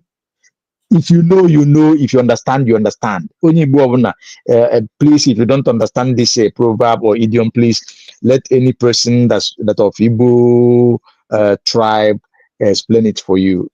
You will connect what I mean. When you talk about ọnwụ mgbada, adekwu okwu ọnwụ here. Ihe aba atọ ka eji wee ma. Do you understand? Ndị be anyị sị na ọ bụrụ ka eji nwa mkpi wee ma atọ na asịrị ka ekperi manya buru. Na mgbada si na ya akpụ okwu n'ọrụ ụmụ ụwa gbuo anya na afta ka ha gbucha anya na ha ji akpụ ya wee kwe ịgba na-akazi nke bụ egwu. Do you understand it? Mgbada na-ekwu okwu ife ịgba na-ekwu okwu. We move from there. Now, you see, coming to the topic of today, Mazi Exodus says, all we ask is for us to live and exist as human, or is it too much to ask? Wow. Look, Biafrans, when I start, I say that this message is of spirit.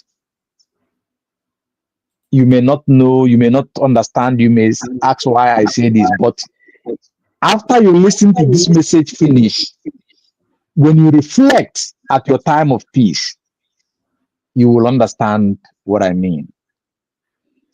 You see, if God create man free, if God create a man or create man to live free as a free human on the planet Earth, remember, God said that he created us on his own image, on his own likeness, that we shall live freely on the planet Earth. Now, a human being that God created the way he created us and made us a little bit lower than the angels and call us little God on the earth. Now, if human being like me and you will now hold us and put limitations on our free liberty, free movement, on our freedom or freedom of expression and speech, that amount to taboo, that amount against law of nature and law of spirit. As a free people who are created to live freedom, and the international community made it as a law that every man are born free and shall live free and shall have freedom of expression, that is freedom of speech. If that is truth, which is truth, Moses Simon Ekpa calls for freedom of his people, freedom of himself, freedom of his nation. Mazin Nandekano agitates for freedom of his nation, freedom of his people, freedom of himself, freedom of our unborn generations. Mazin Nandekano agitates for freedom of Biafra. General Ojukwu, and all the people that fought in 1967 to the 70s agitate a call for our freedom, fight for our freedom, put down their blood and their life and their resources. Now, if freedom is given by man as free to live, we will ask Finland the question. Finland, who have fought, who have stood up, who have called, who have agitated and fought for their freedom, and they got their freedom.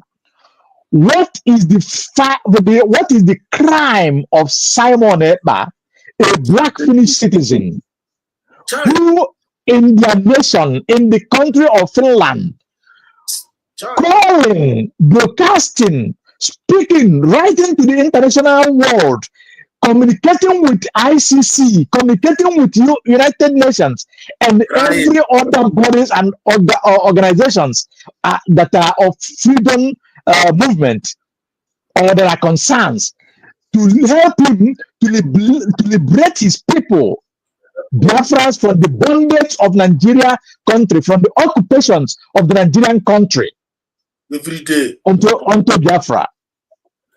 Finland, this is question to you. What is the crime that Maz Simon Ekpa, your own citizen, have committed? Maz Simon Ekpa have been in Finland for many years, served you, have his chance of businesses, and they are including his law firm, married and have a Finnish son or family as well. You have never committed any crime. You accused him once, since you have not found anything to hold him. You accused him of a tax invaded, and you made your investigation and found out that he did not invade any tax. Why are you still holding him? Why are you still holding him? That's what the Tongo story is even asking them. If you said, if Finland, if you said that he affiliated to the issue of terrorism, or indirectly telling us that he's affiliated that this, or politically you are trying to say so, Finland, it is not correct. You pick a weapon against Russia and you fought Russia. And it was in history that you fought against Sweden before you get your freedom. And I want to remind all Biafrans and every part of citizens of the world that what do you call it? Self-defense. Self-defense is never a crime. Mazi Simon Ekpa said that whatever measure you come to kill Biafrans in their home, in their homeland, in their nations, in their territorial integrities, the Biafrans will defend themselves with equal measures of what you come with. If you come with AK-47s, Biafrans are waiting with you. The Biafrans are waiting you with AK-47s. If you come with GPRG, they are waiting for you with GPRG. If you come with military tanks, if Biafrans have the capacity of military tanks, we are waiting for you with that. And they said that not only that we are waiting for you with that, if we have things to reach to Asorok, since the attack is coming from Asorok, that we will first of all attack that Asorok back. And that is what Israel are doing today. Is it that Israel are committing the same crime? We are asking the citizens and the leaders of the world. America, as a nation, invaded Iraq during George Bush Senior and during George Bush Junior. 2 times on Iraq, on Kuwait. Did America commit crime on that? They said that they want to help Iraq and free themselves from the wickedness of Saddam Hussein. The same thing they did through Barack Obama to Libya. The same thing they did in many countries of the world. And we call America the father of democratic nation. Coupled or joined with the European countries. Britain is doing so, France is doing so. Even if they are stealing our natural resources, our black gold and all other resources. So how is it on this planet Earth that a man or people or group of people, Biafrans, who have chosen to liberate themselves and give themselves self-defense, you tag them terrorists. Finland and those who are concerned, that is unacceptable. That is part of global conspiracies. That is part of political and economic benefits that you are playing with Nigeria against Biafrans and Biafra blood. It is unacceptable. On that note, Mazi Simon Ekpa, Mazi Nnamdi Kanu, and every other person that is agitating and calling for the freedom of Biafrans, the total freedom and liberation of freedoms, freedom of this new nation Biafra and its regulations as they declared, they have never committed any crime. And if you, as you're holding Mazi Simon Ekpa for 7 months, Finland, does it change anything and what is going on in Biafra land concerning Biafran's freedom or Biafra movement? The answer is capital no. Today is Monday, the beginning of the week of the week. Biafrans on their referendums are willingly sitting at home, joyfully. They lose today's business willingly.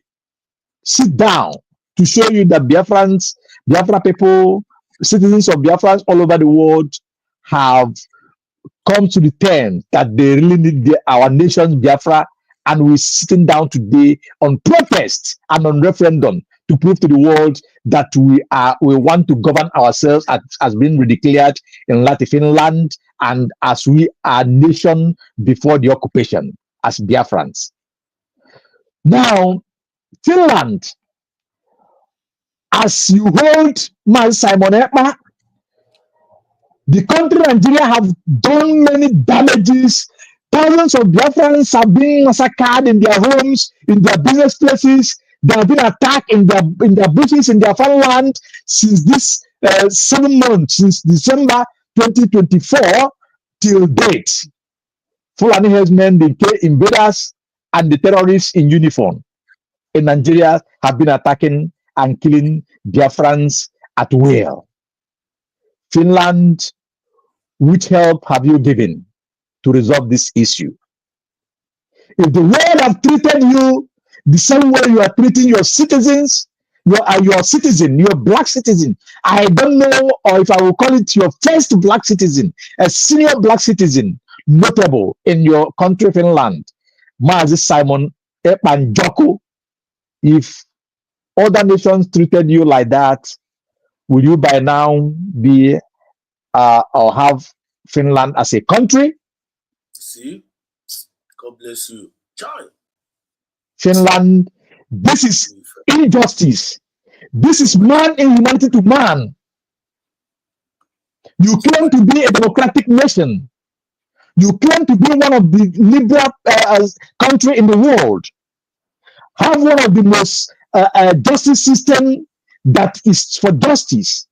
We are told in history that even your prisons, people are not there. As much to show how liberal that you are.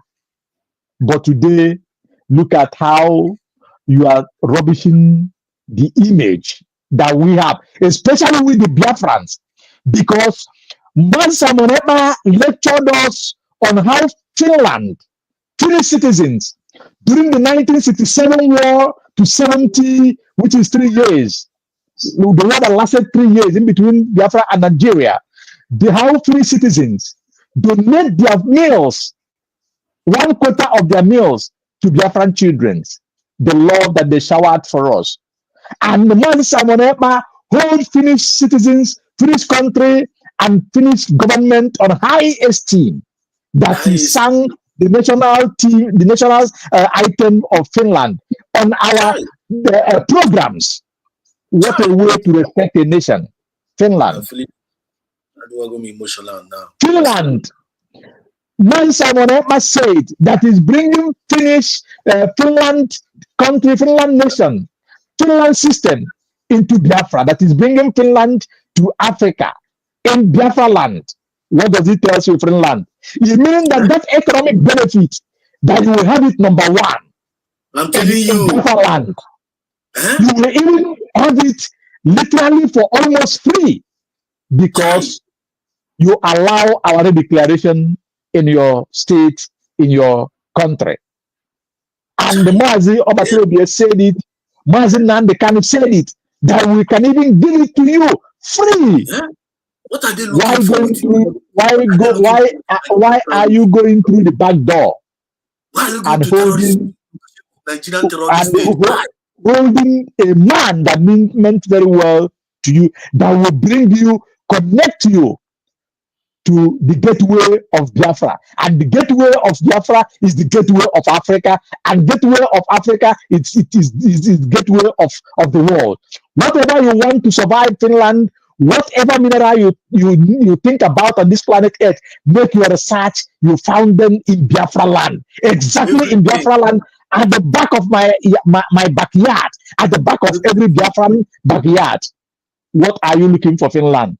Everything you look for is in your palm, with peace, with Obatobie, with Man Simon Ekpa, with Mazin Nandekano. It is on your palm. Why did you listen to France? Why did you listen to Britain? Why did you listen and join injustice?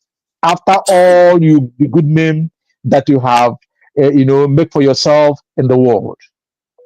Finland. All we ask is to live and to exist like a woman. Only. It is not too late, Finland.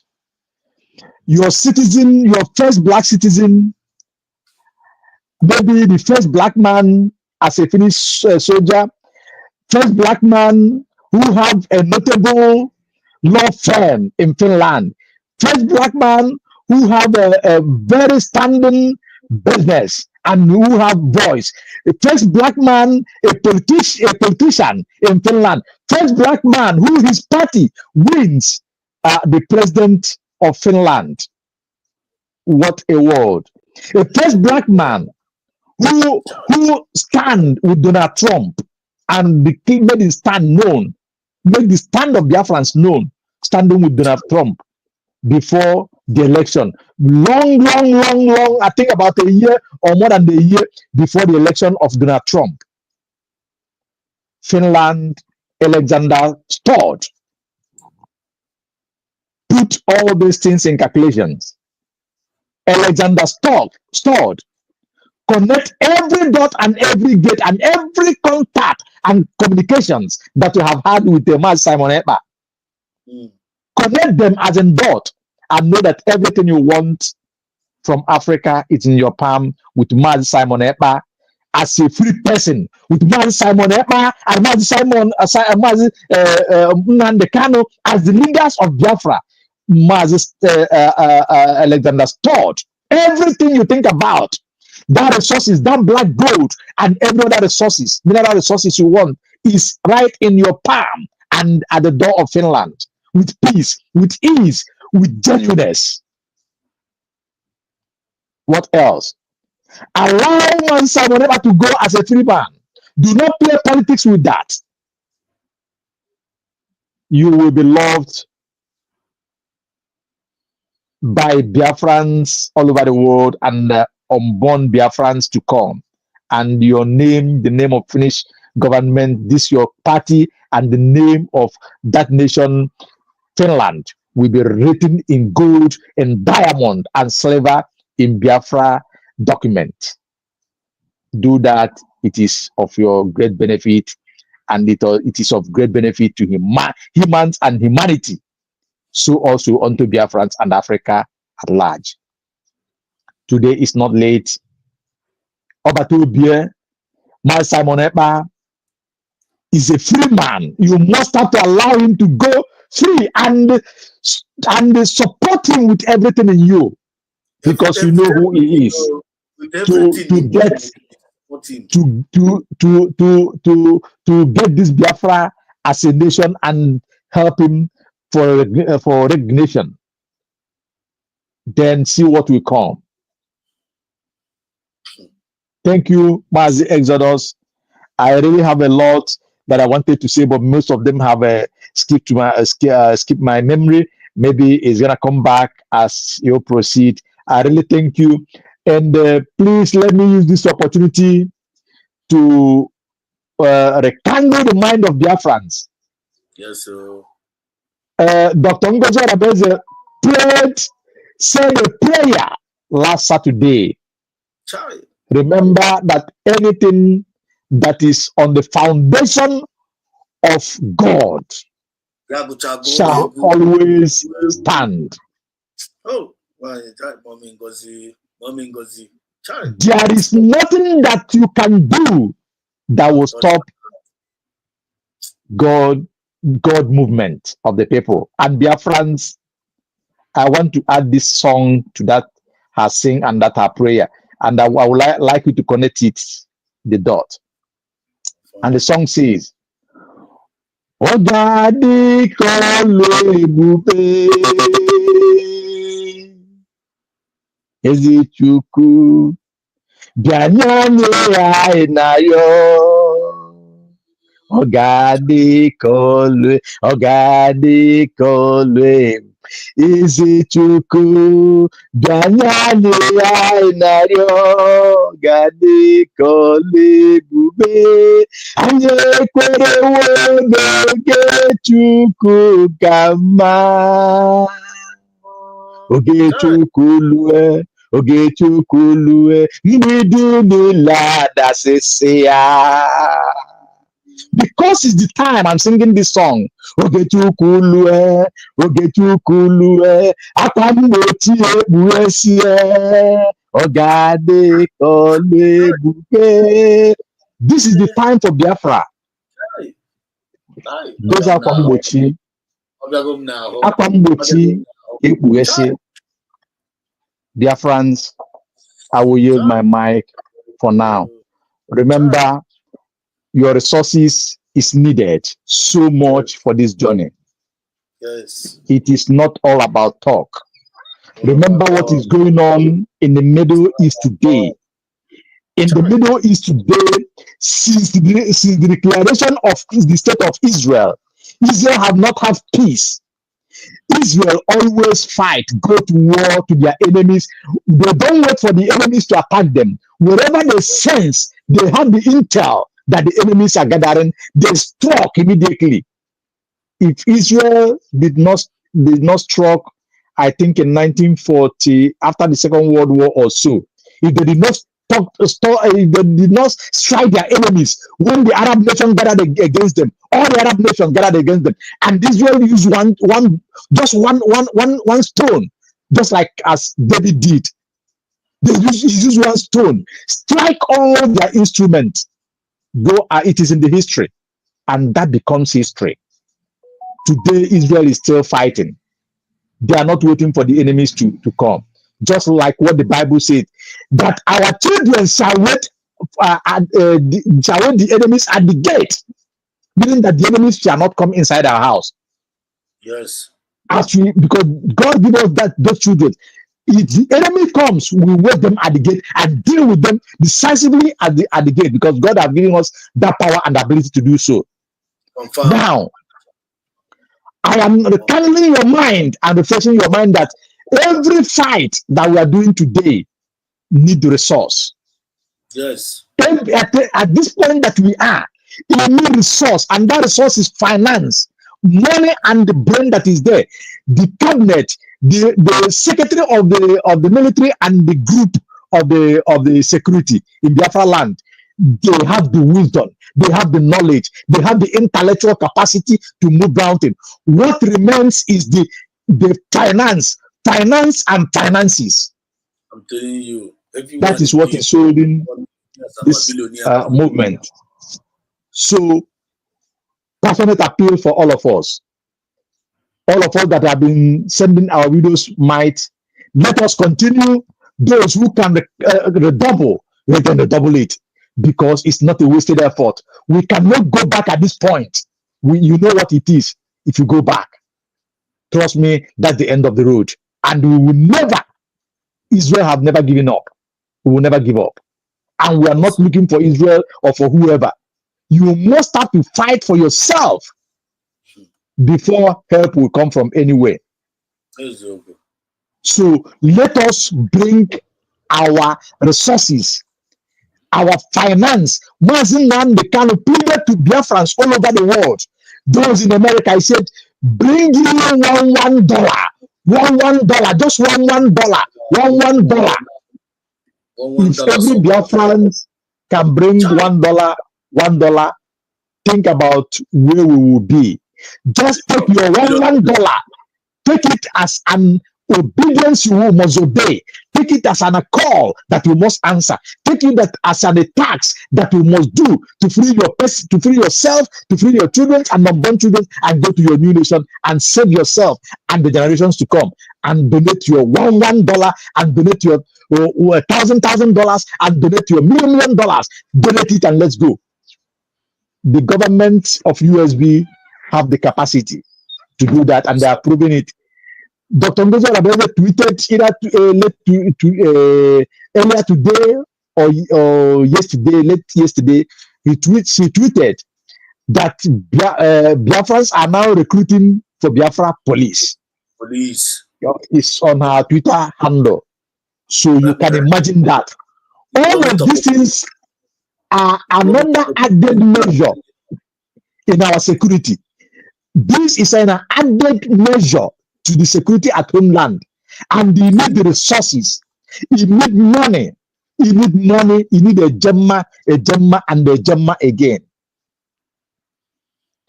There are securities in the 40 states of Biafra land. We saw them spoken on question and answer and fundraising the other time, and Dr. Ngozi Oladebe have been unveiling them. You know what it means, what it takes for them to, move with speed and meet up with all your expectations. Biafrans, remember, those whom much are given, much are expected. But those whom little are given, little are expected.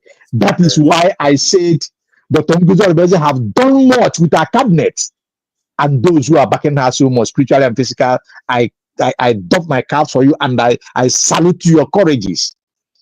Because with the little or no resources at the beginning and the little today, Dr. Ngozi Oladebe, if she's not flying, she is running.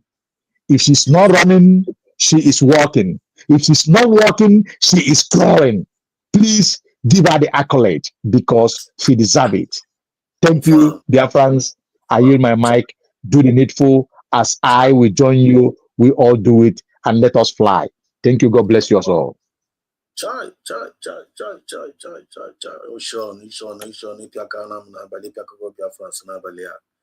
This is awesome. This is wonderful. This is awesome. Selo Zuka says this speaker speaks like Mazin Nandekalo. And I know Oshonic Master. Thank you, brother. Thank you, Mazin Nandekalo is a great leader. I'm Ocean. We speak as spirit direct. Thank you very much. For real. One more. Well, I like Master. Short, Ocean. Your wisdom man. This is when you know only how much you Ocean. You have to go Osimiri. Now I'm full with knowledge. And the knowledge here on free of charge to move Biafrans. We told your chair voluntarily. And now on just up and naturally. You some people speak out here. We hear some people and like kind of this the therapy. You have to go. You pay a huge amount of money for you to receive this kind of advice, for this to receive this kind of speeches. If you know how talented Biafrans are. If on the day you only put it down, won't go to the day. You know, just coming out from the spirit. No, this is not a written word. That's coming out from the spirit. Oh, yeah, some of them there for brain. Actually, make brokers and got more brain. Now they actually and I go and say against this person, say they'll be talking rubbish without being articulated. Check genuine Biafra now speaking to we Biafrans. We heard it from Oceanic Master now with the spirit of PM Samunepa. Where did you now from spirit here now from Mars and Nikalo? Where did you now from spirit here now with Dr. You see the connection? I why whom you feel or by character. You see them when they talk, when they behave, when they act. You see their spirit. You can when the connection. Or they call the bossa, or they call the guru. Two cannot work together except they agree. I know if I gotta go together, I define the why we know who we are. And so for some of them who does not know who we are, I want to define no why to them. Oh no, I'm gonna what ne? I'm quite womb if no nunti, you're not free here, or you're not force on nunti. You kill a money man and die, I am upon no bagia. Not only nine bagia on, any place we find ourselves, we appear. We are the light. Or by toko, oh, but you cannot fear in us. You cannot taste that sweetness in us. We don't have in our jaw, and we get it. What name everything in your Biafra Murea? Can you eat everything? We are just like God here on earth. But check his now. Check his now. The other way around. It is impossible for you to cover sun. You can't cover the sun, and that's now what the land of the rising sun. When the Chineka Nemepeganya, what Biafra, you as a Biafran, what you are. Now you have heard Ocean speaking. Yeah, at least you know what we are. You know what we are. If I get happy charm, no. If you happy charm, no, that place you give it to know they get happy. Again, I get some mediocres, and I get mediocres. That is your choice. That is your choice. I've come to realize that keep back. I came to realize that keep back. Do you know the reason why? Do you know the reason why some of these people just mess up in this Biafra movement? Do you know the reason why? I came to realize, I don't know, I'm a Jew, say, I asked a lot of questions. I'm a Jew.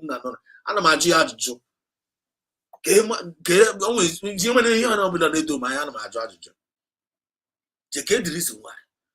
I came to realize now some of us now after this movement as per se, and after like Madu Hosi, they do when Biafra. That is why some of them they mess it up. And after Hosi do why even we were why you do Mosia.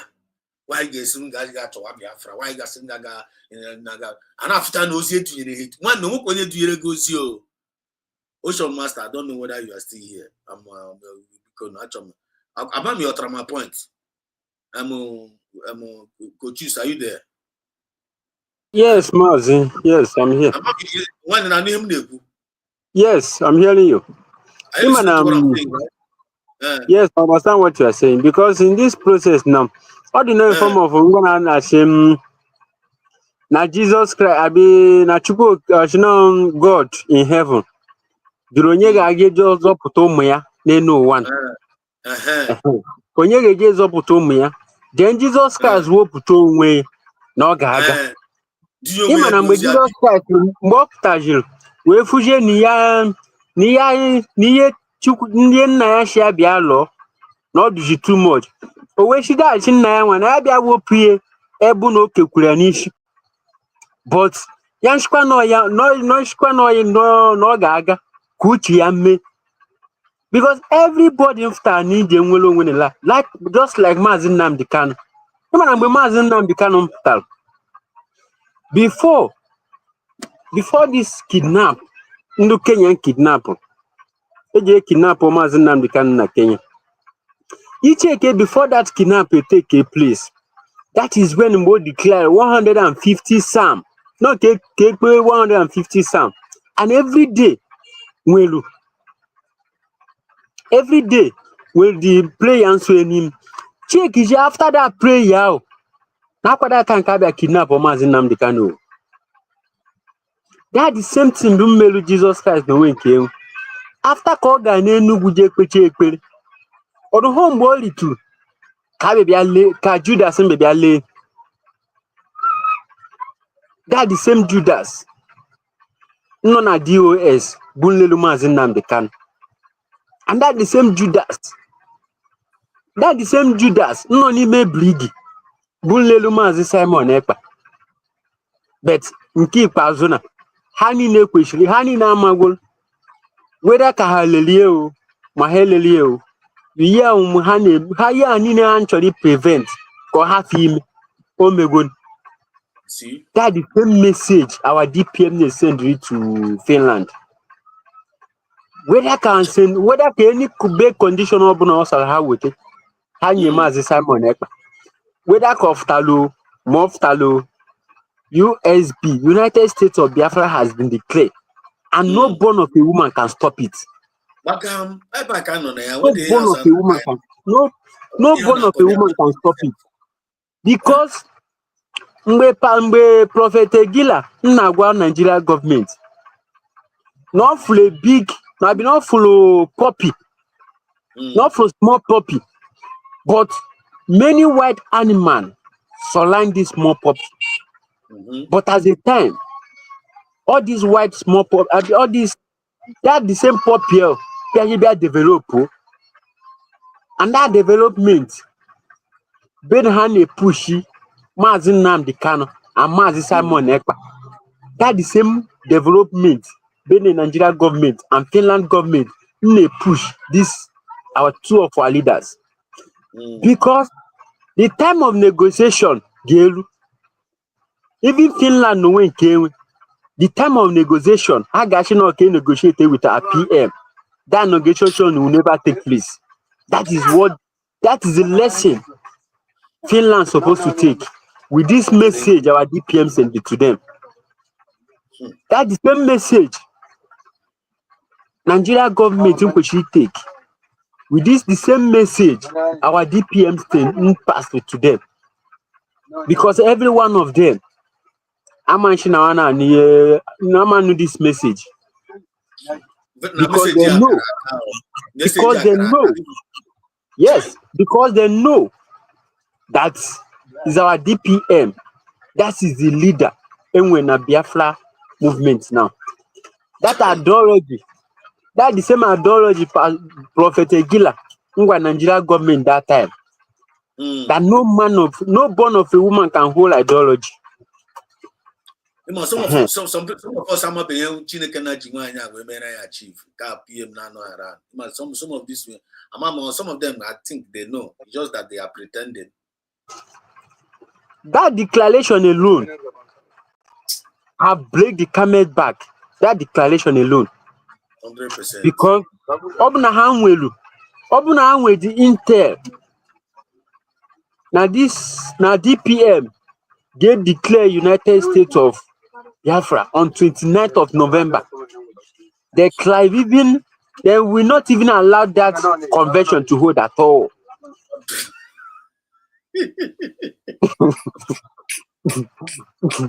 They will not allow it to hold. That is the truth. That is the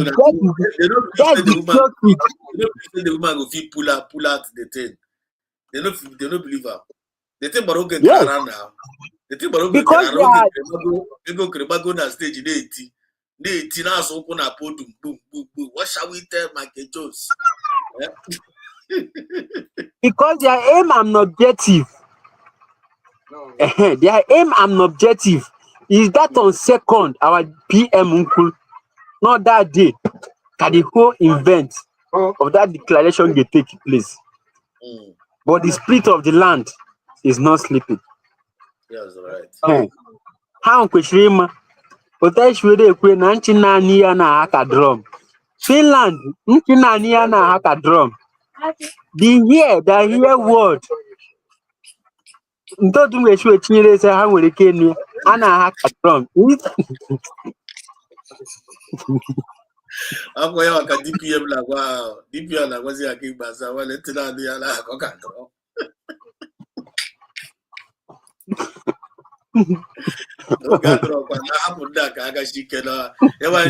Express go where too much. But I feel like how I know here.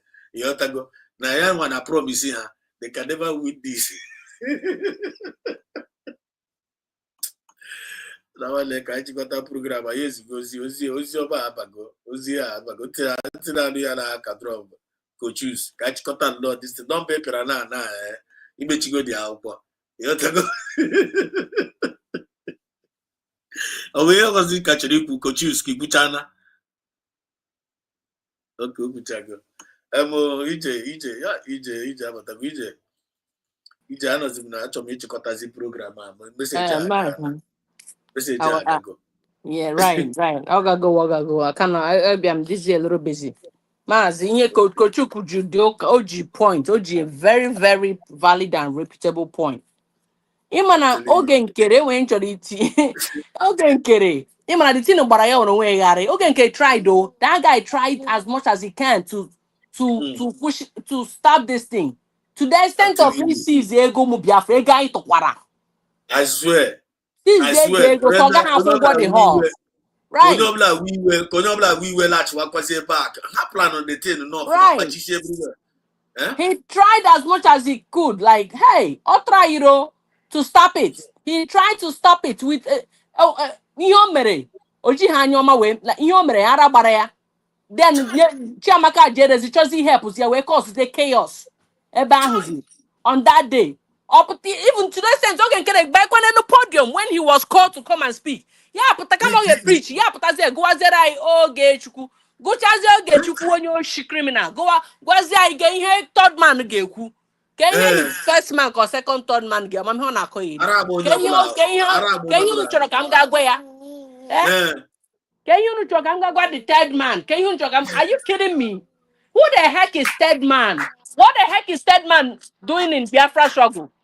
I don't know. Does the third man knows the Biafra more than the Biafran people itself not there? What are you talking about, bro? You're talking from the aliens. Like, man, see, like a lot happened, but this is the mandate. Okay, this mandate now. It's been it's been written that it must happen. That's what it is. If not, these people tried though. They tried to stop it, but because of now we here, they go they no game man. And yeah, man. They did everything, no. Right. They did everything humanly possible, but the thing now one. They could not suppress it. Right. Arab, all of them. Up to now, can America feel? Right. Ndewo. Now, thank you so much, Deglita. Thank you so much, Coaches. Thank you so much, Oshonik. Wonderful contributions, my wonderful colleagues. Our spirit are not together. Our spirit are together, and I'm really, really happy. I'm very, very happy guys were they connected together in spirit. Now I think it's the same. Then with the same revelation. That's not mean it is also chai here. You have to go. God sees our. I'm telling you. What's your man? No, when I pray at Agafuyechi, yeah, they may to come and make impact towards one another, towards our government, towards our generation, towards our nation. That is who we are. And we are not going to step away. We are not stepping away from it. We are here to make impact with the little time because we ain't got no war forever now.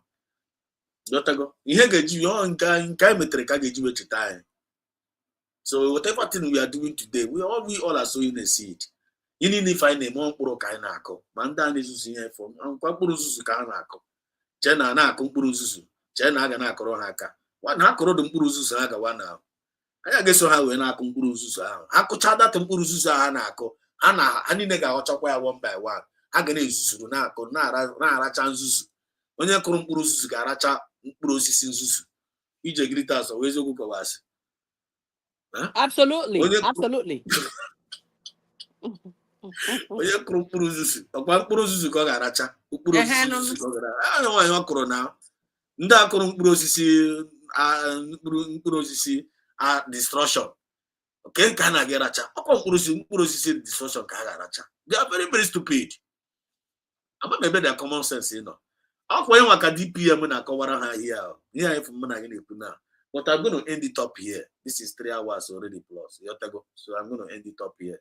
Tomorrow I'm going to continue apart from this .PM message. A lot of things are there. I got body chat, body this broadcast that woman. That's be a lot of information, a lot of messages, and then they take our time. Our people do. They must learn. Ochinta, I'm not go Ochinta years ago. So Biafrans all over the world. So much appreciate you guys tonight. I gotta get up on Abalia. Okay, fine, Greg and Abalia. Only guy meditate. Let's go and meditate on it tonight. You can still rewatch the program. You know, to come say Machakwa, Famala Bua, go and watch the program. Mama, you could be okay, one to the Tina sink by me. What I can say, move. As we are moving, we are progressing. This is Biafran Exodus TV. Always bringing you the message of redemption and liberation to the hearts and the minds of our people. And tonight, with us tonight, is our wonderful colleague, Mazi Kochus. He's making a very great impact to humanity in our own time. That they have never changed. And tonight with our miss, us, my colleague, is both a mother, a warrior, and all one angel go. Angel Michael, oh, one idea. Angel Michael, only you know it greater saying line. All Angel Michael, they are. But now we could again, we can not watch it.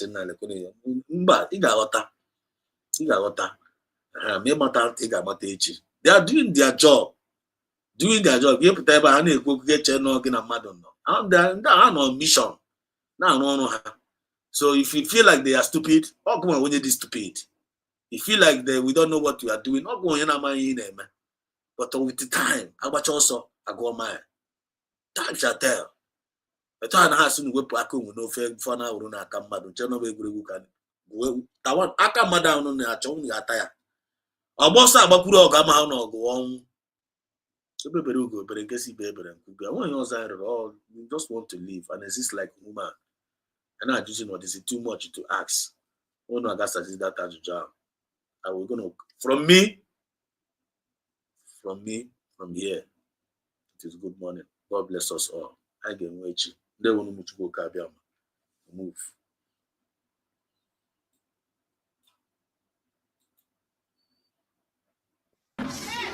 Only one is remaining, and that is Biafra. And I assure you that Biafra will come.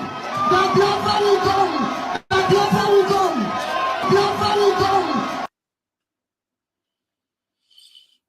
Everything I told you came to pass. Only one is remaining, and that is Biafra. And I assure you